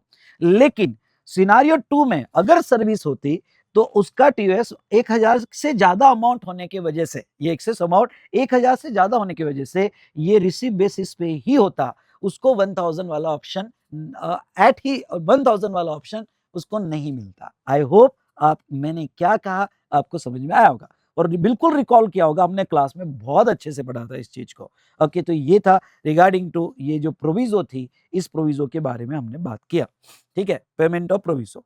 अब नेक्स्ट बेटा वाउचर के कॉन्सेप्ट्स, मैं आपको ये बता देना चाहता हूं कि वाउचर की प्रोविजन हट चुकी है। ओके, अब वाउचर जो है, ध्यान से सुनिएगा, वाउचर जो है अब वो ओके टैक्सेबल नहीं है। तो जिसके अगेंस्ट में आप गुड्स देने का वादा कर रहे हो या सर्विस, तो यहाँ पे एक सीबीआईसी क्लैरिफिकेशन आया है और सीबीआईसी क्लैरिफिकेशन ने ये कहा है कि आरबीआई नोटिफाइड वाउचर होगा, सुनो, आरबीआई नोटिफाइड वाउचर होगा तो वो सिचुएशन में यहाँ पे आरबीआई नोटिफाइड वाउचर होगा तो वो तो ट्रांजेक्शन इन मनी माना जाएगा, इसलिए उसके ऊपर जीएसटी नहीं आएगा। और अगर okay non RBI notified voucher होगा तो वो सिचुएशन में वो एक्शनेबल क्लेम माना जाएगा, और वो एक्शनेबल क्लेम माना जाएगा तो जीएसटी नहीं आएगा। इन सिंपल वर्ड वाउचर पे अब कोई जीएसटी नहीं आएगा और फाइनेंस एक्ट 2025 में इसकी प्रोविजन हटा दी गई है। ठीक है, तो हाँ, वाउचर का कमीशन होगा, मतलब डीलर कमीशन ले रहा होगा वाउचर का, तो वो वाउचर के कमीशन पे जीएसटी आ सकता है, या जिस दिन वाउचर रिडीम होगा और जब आप गुड्स और सर्विस एक्चुअल सप्लाई करते हो तब उसके ऊपर जीएसटी आ सकता है। तो वाउचर वाला कॉन्सेप्ट आपको नहीं पढ़ना है और शायद मैंने पढ़ाया भी नहीं होगा। Now residual cases, residual cases ये क्या कहती है, देखो रेसिडुअल केसेस कहती है कि if TOS cannot be determine in above section, मतलब कोई क्रॉनिकल टैक्स इवेडर है, अब अबव सेक्शन में टीओएस कब डिटरमाइन नहीं होगा, मतलब इनवॉइस की डेट अवेलेबल नहीं है, लास्ट डेट रिमूवल की डेट अवेलेबल नहीं है, कोई रिकॉर्ड ही मेंटेन नहीं किए है, या इनवॉइस रिसिप्ट या कंप्लीशन की डेट अवेलेबल नहीं है, रिवर चार्ज होगा तो ये कोई डेट अवेलेबल नहीं है, और ये तभी हो सकता है जब वो कोई रिकॉर्ड्स यहाँ मेंटेन नहीं कर रहा हो। ओके, तो अगर वो कोई रिकॉर्ड्स यहाँ मेंटेन नहीं कर रहा है और वो पकड़ा गया तो पकड़ा गया, अगर वो पीरियोडिकल रिटर्न में आता है तो जिस दिन उसकी रिटर्न की डेट होगी वो उसका टाइम ऑफ सप्लाई माना जाएगा, और in other case date of payment of tax, जब वो टैक्स पे करने जाएगा तब उसका टीओएस आएगा। Now interest late fee penalty for delay payment of consideration, ये कॉन्सेप्ट क्या है, थोड़ा आप चार्ट के ये साइड आते हो तो चार्ट के ये साइड मैंने उसको एक्सप्लेन किया हुआ है। ओके, देखो दो टाइप के इंटरेस्ट आपको जो है पूरे जीएसटी में पढ़ने मिलेंगे। एक इंटरेस्ट लोड एडवांसेस और डिपॉजिट, वो सर्विस है बट एग्जम्प्ट है, ओके, उसके ऊपर जीएसटी आता ही नहीं है। और एक इंटरेस्ट जो आता है आपका डिले पेमेंट ऑफ कंसिडरेशन पे आता है। अगर आपका interest delay payment of consideration, for example आपने अप्रैल में सप्लाई किया, ओके, और आपने कहा कि भाई अगर पेमेंट नहीं किया तो मैं आपको इंटरेस्ट लगाऊंगा 2% पर मंथ में, उसने जून में पेमेंट किया तो आपका इंटरेस्ट, आपकी इंटरेस्ट वैल्यू 2000 जीएसटी 360, और इसकी आपकी डेबिट नोट जाएगी। ओके, तो लॉ क्या कहता है, ये जो इंटरेस्ट है, no doubt section 15, okay, section 15(2)(d) में हमने पढ़ा है, वैल्यू ऑफ सप्लाई का अगर आपने रिवीजन किया होगा तो 15(2)(d) में इंटरेस्ट ऐड होगा, क्योंकि ये interest delay payment of consideration होगा। पर ये इसका टैक्स कब आएगा, इसका टैक्स तब आएगा जब व्हेन सच इंटरेस्ट और late fee actually received. Okay, तो जब 15 ऑफ जून को पैसा मिला, ओके, एक्चुअली रिसीव्ड, तब जो है जब भी एक्चुअल रिसीव होगा तभी उसका टैक्स आपको देना पड़ेगा, उसका टाइम ऑफ सप्लाई आएगा। चलिए, ऊपर डेट ऑफ पेमेंट जहां पे भी लिखा होगा, बुक एंट्री और credited to bank whichever is earlier, और डेट ऑफ पेमेंट रिसीव्ड और date of payment reverse charge में, ओके, बुक एंट्री और debit to bank whichever is earlier आपको लेना है। चलो, ये हमने देख लिया। ओके, अब अगर आप नेक्स्ट पेज पे आते हो चार्ट के, तो चार्ट के नेक्स्ट पेज पे बेटा मैंने इंटरेस्ट वाला तो क्लॉज आपके साथ डिस्कस कर लिया, उसके बाद में मैं आपके साथ ये एक और क्लॉज डिस्कस कर लूंगा, और ये क्लॉज क्या है थोड़ा आपको बता देता हूं। ये क्लॉज है फॉरवर्ड चार्ज, ध्यान से देखो।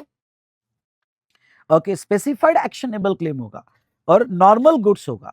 नॉर्मल गुड्स में जब भी आप फॉरवर्ड चार्ज में टीओएस फिक्स करोगे तो date of issue of invoice या लास्ट डेट ऑफ इनवॉइस, यही आप कंसीडर करोगे विच एवर इज अर्लियर। और स्पेसिफाइड एक्शनेबल क्लेम होगा तो फिर 3 डेट्स आएगी, हमने अभी एक क्वेश्चन देखा, कौन सी 3 डेट आएगी, date of issue of invoice, last date of invoice और date of receipt of payment. I repeat, date of receipt of payment, इन तीनों में से विच एवर इज अर्लियर ये आपका कंसीडर किया जाएगा। ओके, तो अगर आप हमारे क्वेश्चन बुक में आते हो तो यस, कुछ इंपॉर्टेंट क्वेश्चंस तो हमने देख लिए, जैसे क्वेश्चन नंबर 6, ओके, डिस्क्रिप्शन में मैंने दिया है इंपॉर्टेंट क्वेश्चंस क्या होना चाहिए क्वेश्चन, और मेरी टेलीग्राम चैनल पे मैं लिस्ट भी बाद में शेयर कर दूंगा। ओके, क्वेश्चन नंबर 6 ये एक अच्छा क्वेश्चन था। हमने क्वेश्चन नंबर 8 का जो बेटिंग वाला है ये भी हमने देख लिया। उसके बाद में यहाँ पे क्वेश्चन नंबर 10, ओके सॉरी 10 थोड़ा मैं बाद में लेता हूँ, कंटिन्यूस सप्लाई सर्विस 11 हमने देख लिया। ओके, उसके बाद में मैं आपको कहूंगा एक क्वेश्चन जो है सीए फाइनल सितंबर 25 एग्जाम में आया, और ये जो है यहाँ पे ये थोड़ा ओके पढ़ के जाना, ये जो है ना वो अमेंडमेंट थी ना, ये अच्छा क्वेश्चन है। ओके, ये क्वेश्चन मूर्ति एंड सन्स का क्वेश्चन पढ़ के जाना, कॉन्सेप्ट मैंने आपको पढ़ा दिया। ये क्वेश्चन में क्या था बेटा, ये क्वेश्चन में मैं आपको ये बता दूं, हो सकता है ये क्वेश्चन आपके इसमें हो, या हो सकता है मैंने अभी ऐड किया हो, ये रिसेंट क्वेश्चन है मैंने यूज किया हो तो मैंने ऐड किया। ओके, तो मैं फुल स्क्रीन कर लेता हूँ, क्वेश्चन देख लेना, क्वेश्चन क्या है, या स्क्रीनशॉट निकाल लेना। और इस क्वेश्चन में यहाँ पे आपका कंक्लूजन क्या आएगा, देखो मैं पूरा फुल स्क्रीन कर लेता हूँ, और इसके जो जो भी क्वेश्चंस मैंने ऐड किए हैं हमारे एग्जाम के हिसाब से, आपको टेलीग्राम चैनल में मैं अगर आप डिस्क्रिप्शन में दिया हुआ टेलीग्राम चैनल पोस्ट ज्वाइन करोगे तो उसमें पिन किया हुआ एक मैसेज है वन स्टॉप सॉल्यूशन लिंक, जिसमें मैं ये सारे क्वेश्चंस ऐड कर दूंगा जो मैंने ऐड किए हैं सेपरेटली, जो मैंने ऐड किए सेपरेटली। तो ये क्वेश्चन जो है आप इसलिए पढ़ के जाओ, ध्यान से देखो, ये क्वेश्चन आप इसलिए पढ़ के जाओ, ये मैं आपको शेयर कर दूंगा, टेलीग्राम चैनल ज्वाइन कर लेना, उसके पिन किया हुआ एक फाइनल का ऑल रिसोर्सेस लिंक मिल जाएगा, उसमें आपको मैं ये शेयर कर दूंगा। ये क्वेश्चन जो है ये वही था बेटा, अगर सप्लायर अनरजिस्टर्ड है तो आपका सेल्फ इनवॉइस, ओके, और जब सेल्फ इनवॉइस बनाया और सप्लायर रजिस्टर्ड है, आई रिपीट सप्लायर रजिस्टर्ड होगा, तो 61 डे फ्रॉम सप्लायर इनवॉइस, उसके बेस पर ये क्वेश्चन बनाया। ओके, पढ़ के जाना, ये अमेंडमेंट थी और एग्जाम में आया था ये क्वेश्चन। उसके बाद में बेटा मैं आपको कहूंगा एक क्वेश्चन अगर हो सके तो क्वेश्चन नंबर 15, ये भी एक अच्छा रीड करने लायक क्वेश्चन है। ये क्वेश्चन में क्या है मैं आपको बता दूं, ये क्वेश्चन की खास बातें है कि प्रिंटिंग ऑफ बुक्स और printing of involve, supply chapter में आपको एक सर्कुलर था, अगर प्रिंटिंग ऑफ बुक होगा तो वो सप्लाई ऑफ सर्विस माना जाएगा, और प्रिंटिंग ऑफ इनवॉल्व होगा तो सप्लाई ऑफ गुड्स माना जाएगा। ओके, बस ये क्वेश्चन का ट्रिकी पॉइंट यही था, अगर आपको वो याद आ गया कि ये अरे printing of book supply of service है और printing of involve supply of goods है, बाकी क्या उन्होंने डेट्स दिया है, अगर सर्विस होगा और गुड्स होगा। अब मैं आपको बता दूं, गुड्स होगा तो इसमें तो दो ही फैक्टर देखे जाते हैं, इनवॉइस और लास्ट डेट ऑफ इनवॉइस, तो इनवॉइस कब दिया, ओके, और removal last date of invoice कब है, विच एवर इज अर्लियर, बस खत्म। ओके, वो विच इज अर्लियर वही देखा जाएगा। अगर गुड्स होगा, सर्विस होगा तो सर्विस में एडवांस दिया, बैलेंस पेमेंट दिया, तो फिर आपको ओके यहाँ पे इनवॉइस विद इन टाइम यानी कंप्लीट हुआ था 10 को, और इनवॉइस विद इन टाइम है क्या, नहीं है, नहीं है तो अकॉर्डिंगली आपको टीओएस फिक्स करना है, पर दो टीओएस फिक्स हो गए, ओके, एडवांस का अलग होगा और इसका अलग होगा, और अकॉर्डिंगली आपको दो टीओएस फिक्स करना पड़ेगा। तो ये एक ट्रिकी एरिया था क्वेश्चन नंबर 15 में। ओके, तो ये आप जरूर देख के जाना। ओके, और आपसे एक्सपेक्ट भी किया, मॉक टेस्ट पेपर में एग्जाम में भी आया हुआ क्वेश्चन है, अच्छा क्वेश्चन है। ओके, उसके बाद में यहाँ पे लेट फी वगैरह तो हमने देख लिया था। चलो, तो ये कुछ इंपॉर्टेंट क्वेश्चन सेक्शन 12 और 13 पे मैंने आपको बताया। ओके, और ये क्वेश्चंस आप देख के जरूर जाइएगा, आपके आइदर आपके क्वेश्चन में मिल जाएगा या फिर ओके एडिशनल क्वेश्चन करके मैं वन स्टॉप सॉल्यूशन लिंक में शेयर कर दूंगा। चलो, अब देखो यहाँ पे नेक्स्ट क्वेश्चन नंबर 14 देखते हैं, change in rate of tax. हाँ, CIRT, change in rate of tax, ठीक है। अभी जैसे सितंबर 22 को बहुत से रेट्स बदल गए, 12% का 18 कर दिया, तो इसको कहा जाता है change in rate of tax, change in rate of tax. तो ऐसे केस में ये सेक्शन 14 आपको किस लिए हेल्प करता है, सेक्शन 14 आपको दो बातों के लिए हेल्प करता है कि आपका टीओएस कब आएगा, पॉइंट नंबर 1, आपकी लायबिलिटी टू पे कौन से मंथ में आएगी, और आपको रेट कब अप्लाई होगा, बोलो मेरे साथ, लायबिलिटी टू पे कब आएगी और आपको जीएसटी रेट कब अप्लाई होगा। तो मैं आपको थोड़ा ये समझाना चाहूंगा। अब देखो क्या होता है कि आपके सामने जब क्लाइंट आएगा, 14 क्लॉज ए क्या कहता है कि आपका सप्लाई पहले हुआ है, चेंज इन रेट के पहले हुआ है। ओके, यहाँ पे भी चेंज इन रेट के पहले हुआ है, यहाँ पे भी चेंज इन रेट के पहले सप्लाई हुआ है, पहले सप्लाई फिक्स करो, और यहाँ पे भी चेंज इन रेट के पहले सप्लाई हुआ है। हाँ, पर ऐसा हो सकता है इनवॉइस और रिसिप्ट दोनों बाद में है, जिसमें इनवॉइस पहले है और रिसिप्ट बाद में है, या रिसिप्ट पहले है इनवॉइस बाद में है, दोनों बाद में है। या फिर ऐसा हो सकता है सप्लाई तो पहले हुआ ही है लेकिन इनवॉइस भी आपने दे दिया और पेमेंट बाद में आया जब रेट चेंज हुआ। ओके, या फिर ओके सप्लाई पहले हो गया, पैसा पहले आ गया और इनवॉइस बाद में आ गया आपका। ओके, ऐसा हो सकता है। तो ऐसे सिचुएशन में अब 14A क्या कहता है, 14A आपको तीन सिचुएशन देता है, क्लॉज 1, क्लॉज 2 एंड क्लॉज 3, पर इसको एक लाइन में याद करना। अगर आपका सप्लाई बिफोर CIRT है, आपका सप्लाई बिफोर CIRT है, ओके, तो प्रॉब्लम देखते ही सप्लाई पहले है, CIRT है, और आपका केस CIRT का है। CIRT का केस कैसे, आपके प्रॉब्लम में कैसे आइडेंटिफाई करोगे कि केस CIRT का है, एक बार फिर से, आपका केस CIRT का है, ये प्रॉब्लम से कैसे आइडेंटिफाई करोगे, आपको प्रॉब्लम में दिया जाएगा सप्लाई की date, change in rate of tax की डेट, और इनवॉइस की डेट और रिसिप्ट की डेट। अब आप CIRT की केस है, ये कैसे आइडेंटिफाई करोगे, और 14 लगेगा, ये कैसे आइडेंटिफाई करोगे। अगर आपके तीन इवेंट S, R और I ये स्कैटर्ड हो गए, मतलब एक पहले हो गया दोनों बाद में हो गए, या दोनों पहले हुए एक बाद में हो गया, ओके, यहाँ पे दोनों पहले एक बाद में होगा, तो पहले तो फिक्स कर देना ये CIRT की है, और CIRT की है तो इसका TOS सेक्शन 14 से फिक्स होगा, ये क्लियर कर देना। ओके, तो अब देखो लॉ क्या कहता है, अगर केस CIRT की है और आपका सप्लाई पहले है, आपका पहला सप्लाई पहले है, तो तीनों केस अगर आप ध्यान से पढ़ोगे तो आपका टीओएस डेट ऑफ इनवॉइस और receive which is earlier, date of invoice और रिसिव विच इज अर्लियर, जैसे सप्लाई पहले है और दोनों बाद में क्यों ना, पर इनवॉइस पहले है तो विच इज अर्लियर, रिसिव पहले है तो विच इज अर्लियर। अगर यहाँ पे इनवॉइस पहले और रिसिव इधर है तो इनवॉइस पहले और यहाँ रिसिव पहले। तो एक बार फिर से स्टेप्स देख लो। पहले ये डिसाइड करना CIRT है, मतलब क्या, इवेंट स्कैटर्ड हुए क्या। स्टेप नंबर 2, सप्लाई पहले है क्या। सप्लाई पहले होगा तो आंख बंद करके तीनों केस में एक ही डिसीजन आता है, इनवॉइस और रिसिप्ट विच इज अर्लियर, बस बात खत्म। उसके बाद में ओके सेकंड, आपका सप्लाई बाद में होगा, आपका सप्लाई बाद में होगा मतलब आपने CIRT के बाद सप्लाई किया है, यहाँ पे भी आपने सप्लाई बाद में किया है, या यहाँ पे भी आपने सप्लाई बाद में किया। अगर सप्लाई बाद में किया है तो आपका टीओएस क्या रहेगा, ओके आपका टीओएस क्या रहेगा। तो अब CIRT मतलब स्कैटर्ड हुए, इनवॉइस पहले सप्लाई और रिसिव बाद में, या इनवॉइस और रिसिव पहले सप्लाई बाद में, हो सकता है इनवॉइस पहले रिसिव पहले, और हो सकता है रिसिव पहले और इनवॉइस बाद में। ओके तो यहाँ ये केस में अब एक लाइन में कैसे याद करना, अगर सप्लाई आफ्टर CIRT है तो वो सिचुएशन में आपको लेना है इनवॉइस और receipt whichever is later, मतलब रिसिप्ट बाद में तो वो टीओएस और यहाँ इनवॉइस बाद में तो वो टीओएस। लेकिन अगर आई और आर दोनों पहले हो रहे, ओके वैसे तो विच एवर इज लेटर ये लेना है, लेकिन इनवॉइस और रिसिप्ट दोनों पहले है तो फिर विच एवर इज अर्लियर लेना है, विच एवर इज अर्लियर लेना है। ओके बस ऐसे याद कर लेना, ये सिंपल है।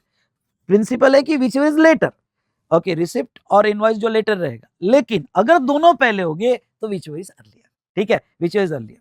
अब एक इंपॉर्टेंट पॉइंट समझा जाऊंगा कि ये 14 जो है ये 14 गुड्स और सर्विस दोनों का अप्लीकेबल है, लेकिन एक नोट मैंने यहाँ पे दिया है, notification number 66/2017 is also applicable to section 14। इसका मतलब होता कि अगर गुड्स होगा तो गुड्स का टीओएस रिसिव बेसिस पे फिक्स ही नहीं होगा, वो इनवॉइस बेसिस पे फिक्स होगा। फॉर एग्जाम्पल मैंने ये वाले एग्जाम्पल में क्या बताया, देखो अगर गुड्स का सप्लाई पहले होता है तो टीओएस कैसे फिक्स होगा, रिसिप्ट और इनवॉइस विच इज अर्लियर। तो पर मैं आपको ये बता दूं, अगर गुड्स होगा तो रिसिप्ट नहीं इनवॉइस ही जाएगा, ये बात का आपने ख्याल रखना। पॉइंट समझा तो ठीक, अदरवाइज जो मैंने पहले समझाया वही कंसीडर करना, ठीक है।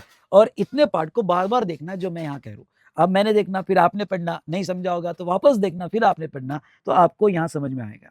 Proviso of date of payment, ये कॉन्सेप्ट यहाँ पे बड़ा इंपॉर्टेंट है, ये कॉन्सेप्ट यहाँ पे इंपॉर्टेंट है। और क्या, date of payment shall be date of credit in the books in following cases. अब लोग क्या है ये सेक्शन 14 में प्लान ना कर ले, और 22 सितंबर को जब रेट्स चेंज हुए तो प्लान ना कर ले, तो गवर्नमेंट ने ये प्रोविजो ला दी। मैं एक केस लेता हूँ और इस केस से आपको समझाना चाहता हूँ। केस देखो क्या है। अब यहाँ पे मैंने क्या सिखाया आपको, मैंने ये सिखाया कि अगर आपका सप्लाई पहले हुआ होगा, सुनो अगर आपका सप्लाई क्या पहले हुआ होगा और अगर रिसिप्ट पहले हो जाए तो आपका टीओएस फिक्स हो जाएगा, तो आप रेट 12% में आपका काम जम जाएगा। लेकिन अगर ये रिसिप्ट बाद में चली गई तो फिर 18% आ जाएगा, क्योंकि इनवॉइस और रिसिप्ट दोनों बाद में है। ओके तो फिर 18% आ जाएगा। तो लोग क्या प्लान करेंगे, लोग ये प्लान करेंगे कि सप्लाई पहले कर दिया, 22 सितंबर के पहले सप्लाई कर दिया जब जीएसटी रिफॉर्म हुआ था, रेट चेंज हुए थे। ओके और उनको पता चल गया कि भाई साहब रेट चेंज होने वाला है, तो उन्होंने कस्टमर को क्या बोला कि यार रिसीव कर लेते हैं पहले, तो तेरा 12% में काम हो जाएगा। अब रिसीव कर लेते मतलब चेक ले लिया और चेक लेके बुक एंट्री कर ली, चेक लेके बुक एंट्री कर ली। ओके बुक एंट्री कर ली तो रिसिप्ट की डेट आ गई, क्योंकि बुक एंट्री और bank realisation which is earlier, तो बुक एंट्री कर ली। और उसको बोला अरे चेक ही देना, बाद में रियलाइज करेंगे, 3 महीने का टाइम है अपने पास, तू चेक तो दे दे मेरे को पहले डेट का, बाद में करेंगे। तो ये एक तरह का क्लेवर प्लानिंग कर लिया उन्होंने, चेक लेके बुक एंट्री करके रेट फिक्स कर दिया, जबकि रिसिप्ट बाद में है, इनवॉइस भी बाद में, पर चेक लेके बुक एंट्री कर ली। तो अब लॉ क्या कहता है, लॉ ये कहता है कि date of payment shall be the date of credit in books of account when entry in book. Okay और मतलब आपने बुक एंट्री कर दी 22 सितंबर के पहले और बाद में CIRT हो गया और बाद में बैंक में क्रेडिट हुआ, मतलब आपने बुक में एंट्री पहले कर ली और बैंक में बाद में क्रेडिट हुआ। तो ऐसे केस में अगर आपने बुक एंट्री कर ली होगी और जिस दिन CIRT होता है वहां से 4 वर्किंग डेज में आपने चेक क्लियर करवा दिया, मतलब गवर्नमेंट ने आपको 4 दिन का टाइम दिया है, 4 वर्किंग डेज में आपने अगर चेक क्लियर करवा लिया तो वो सिचुएशन में जिस दिन आपकी बुक एंट्री हुई वही डेट कंसीडर होगी रिसिप्ट, मतलब प्लानिंग सक्सेसफुल हो जाएगी। लेकिन अगर आपने 4 वर्किंग डेज में, ओके, कहां से 4 वर्किंग डेज, CIRT से आपने चेक क्लियर नहीं करवाया, तो फिर आपका आर जिस दिन बैंक में क्रेडिट होगा, डेट ऑफ पेमेंट मतलब date of credit to bank, मतलब डेट ऑफ पेमेंट यानी आर, ये आपका आर जो है जिस दिन बैंक में क्रेडिट होगा वही माना जाएगा, मतलब आर उधर चले जाएगा। ओके, इससे रिलेटेड यहाँ पे ओके एक क्वेश्चन देखते हैं। ओके, अब अपने क्वेश्चन में आ जाओ, और ये क्वेश्चन में मैं क्वेश्चन रेफर करने वाला हूँ। पहले तो आप जो है ये मैं फुल स्क्रीन कर रहा हूँ, ये क्वेश्चन पढ़ो, पॉज करके पढ़ो।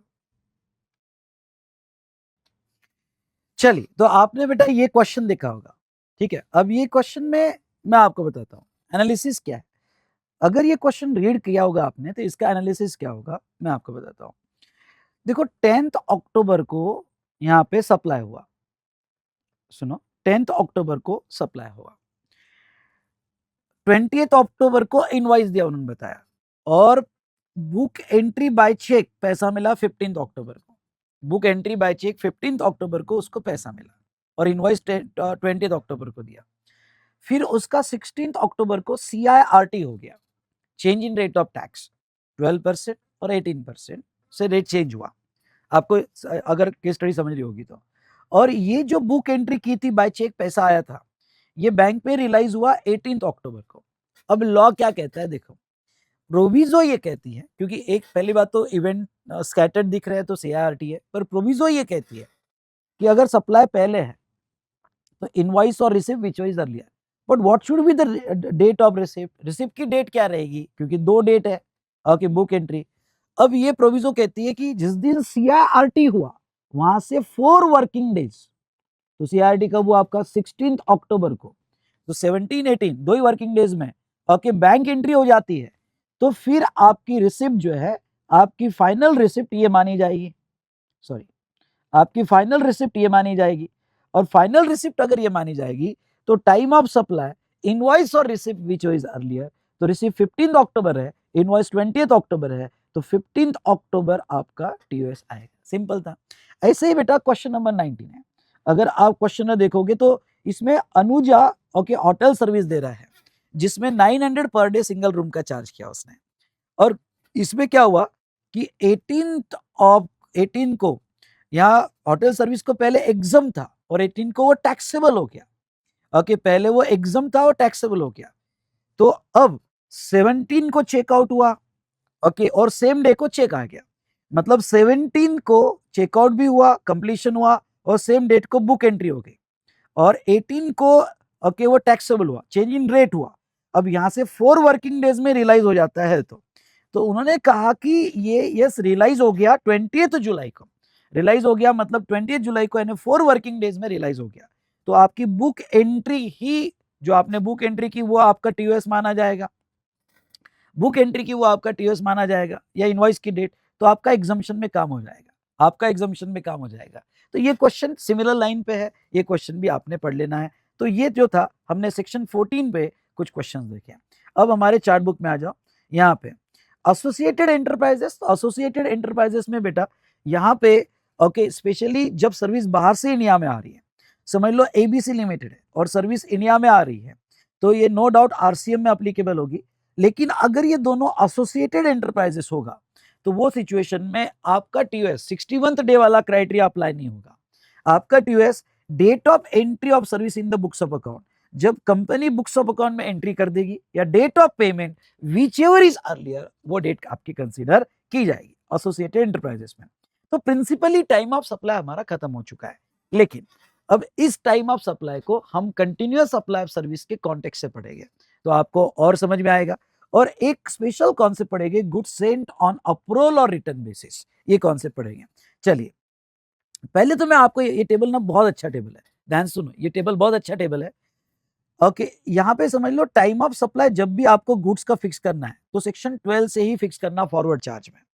अब 12 क्या कहता है, 12 कहता है वो सर्विस आपका सॉरी वो आपका गुड्स जो आपने किया, नॉर्मल केस का सप्लाई हो, कंटिन्यूअस केस का सप्लाई हो, या goods Saint on approval return basis हो, किसी भी नेचर का हो, जब भी टीओएस फिक्स होगा तो दो ही क्राइटेरिया पे फिक्स होगा।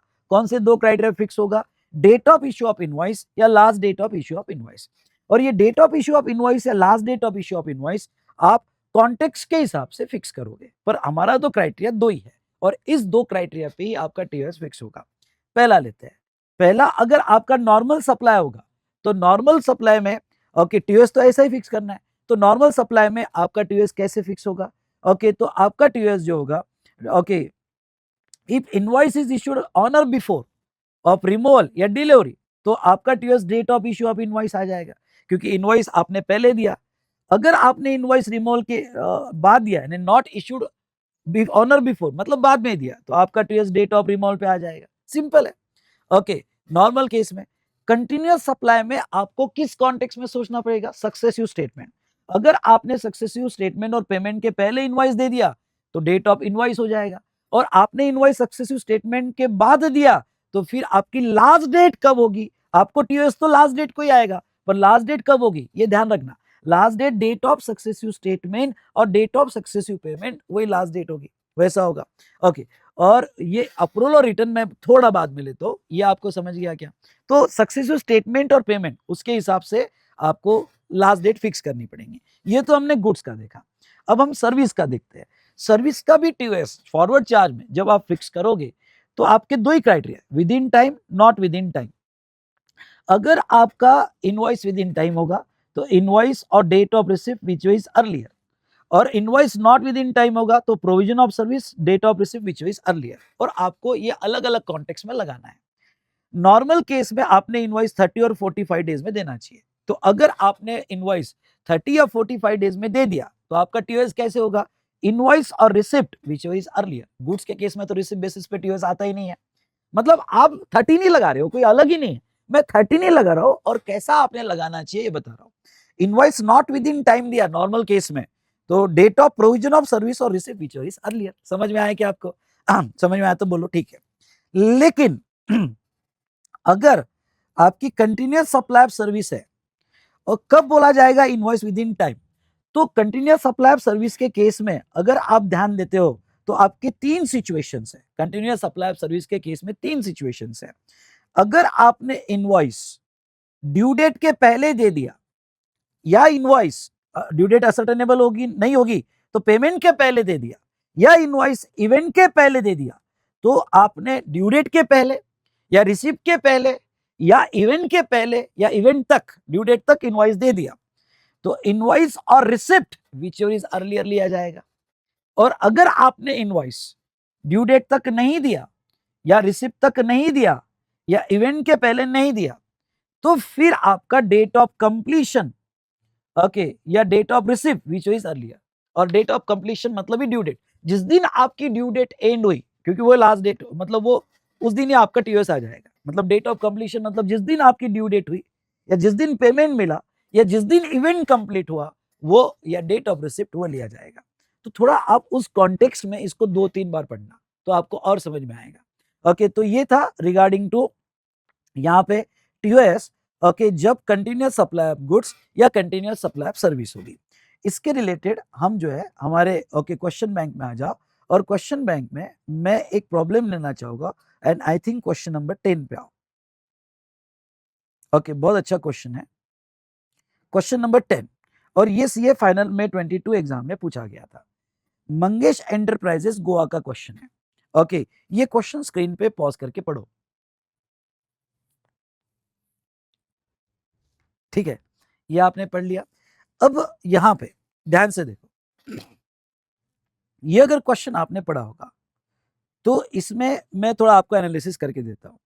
ये क्वेश्चन में मंगेश जो है दो कैटेगरी के सर्विसेज प्रोवाइड कर रहा था।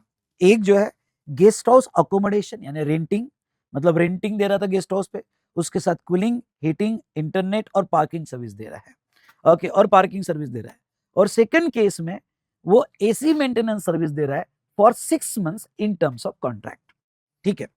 अब जब वो पहली ओके सर्विस के बारे में डेटा दिया और आपने ध्यान से पढ़ा होगा, तो रेंटल जो है 1500 था। रेंटल कितना था? 1500 था।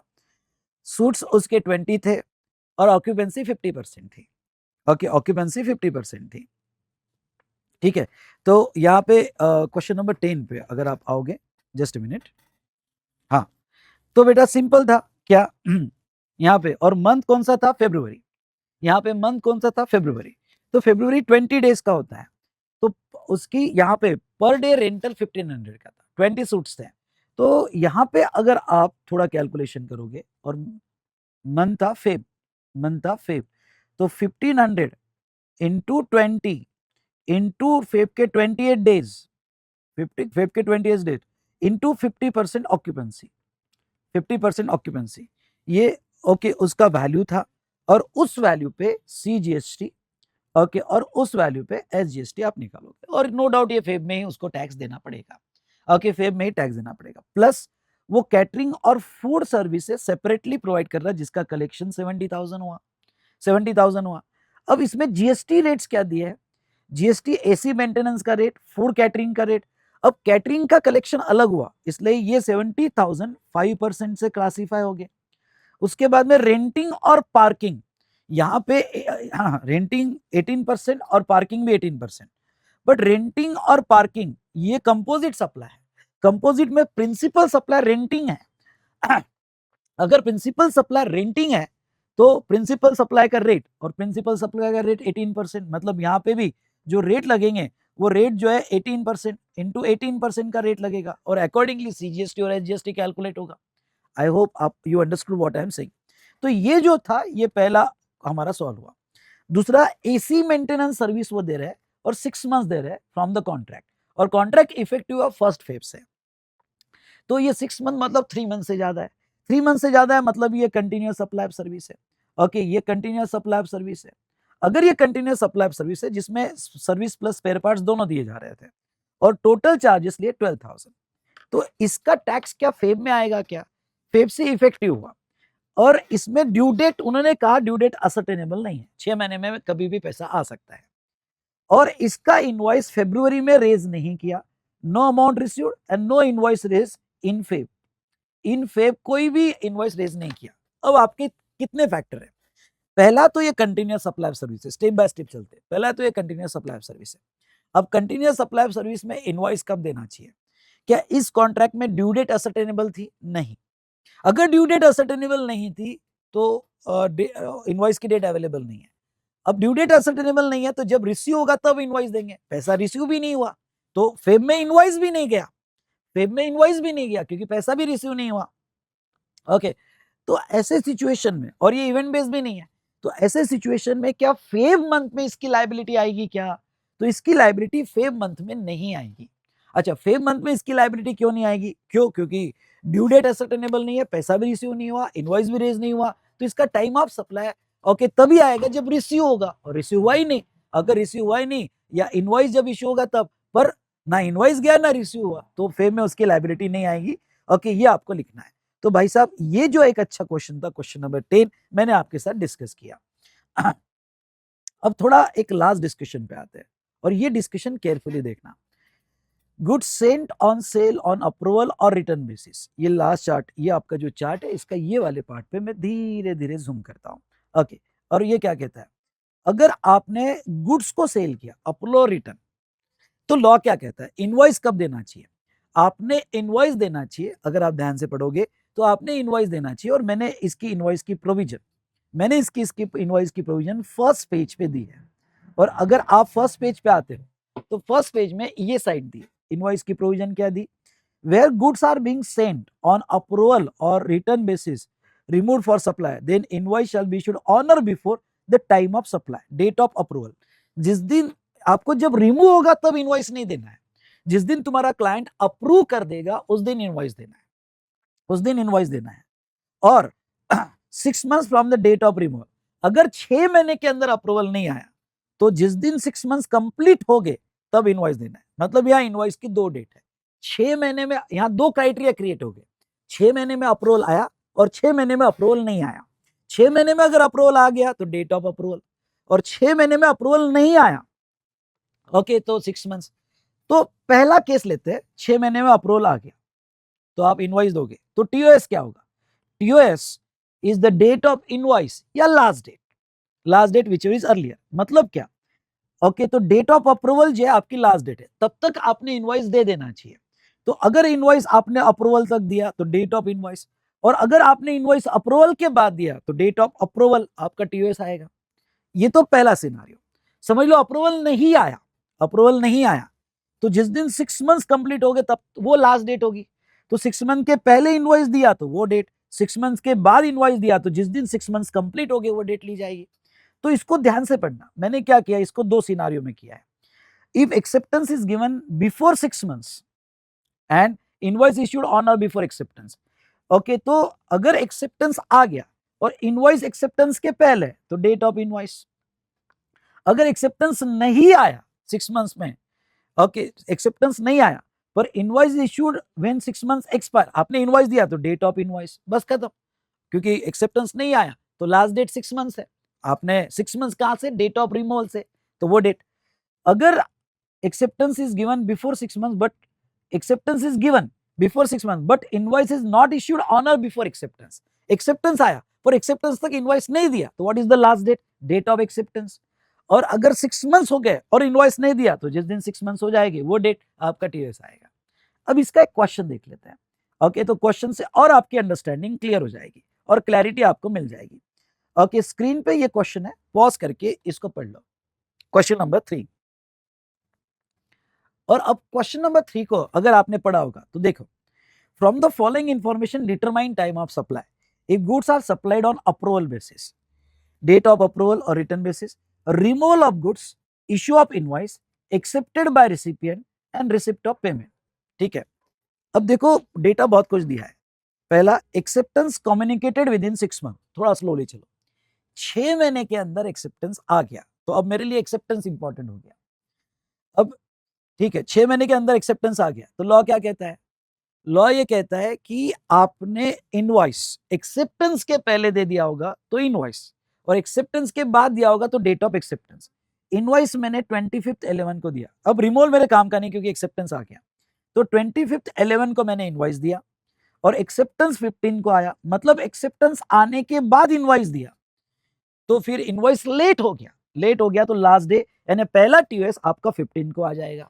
दूसरा, amount paid to supplier before informing acceptance. ठीक है, अब देखो यहां पे एक्सेप्टेंस आया पर पेमेंट मैंने उसको पहले कर दिया, सॉरी, हाँ पेमेंट मैंने पहले कर दिया होगा, पर थोड़ा इसको समझ लो। गुड्स है, गुड्स है इसलिए आपको पैसे, सॉरी, गुड्स है तो पैसा पहले आया वो इंपॉर्टेंट नहीं है, गुड्स है तो पैसा पहले आया वो इंपॉर्टेंट नहीं है, ये पहले गुड्स पैसे से लेना देना ही नहीं हमारा। हमें क्या देखना है, हमें देखना है इनवॉइस और लास्ट डेट ऑफ इनवॉइस। अब लास्ट डेट मतलब ये हमारी एक्सेप्टेंस आया है, लास्ट डेट ये बन जाएगी। क्या इनवॉइस इसके पहले या इसके बाद में, इनवॉइस इसके बाद में, अगर इनवॉइस इसके बाद में है तो डेट ऑफ एक्सेप्टेंस ही आपका टीओएस माना जाएगा।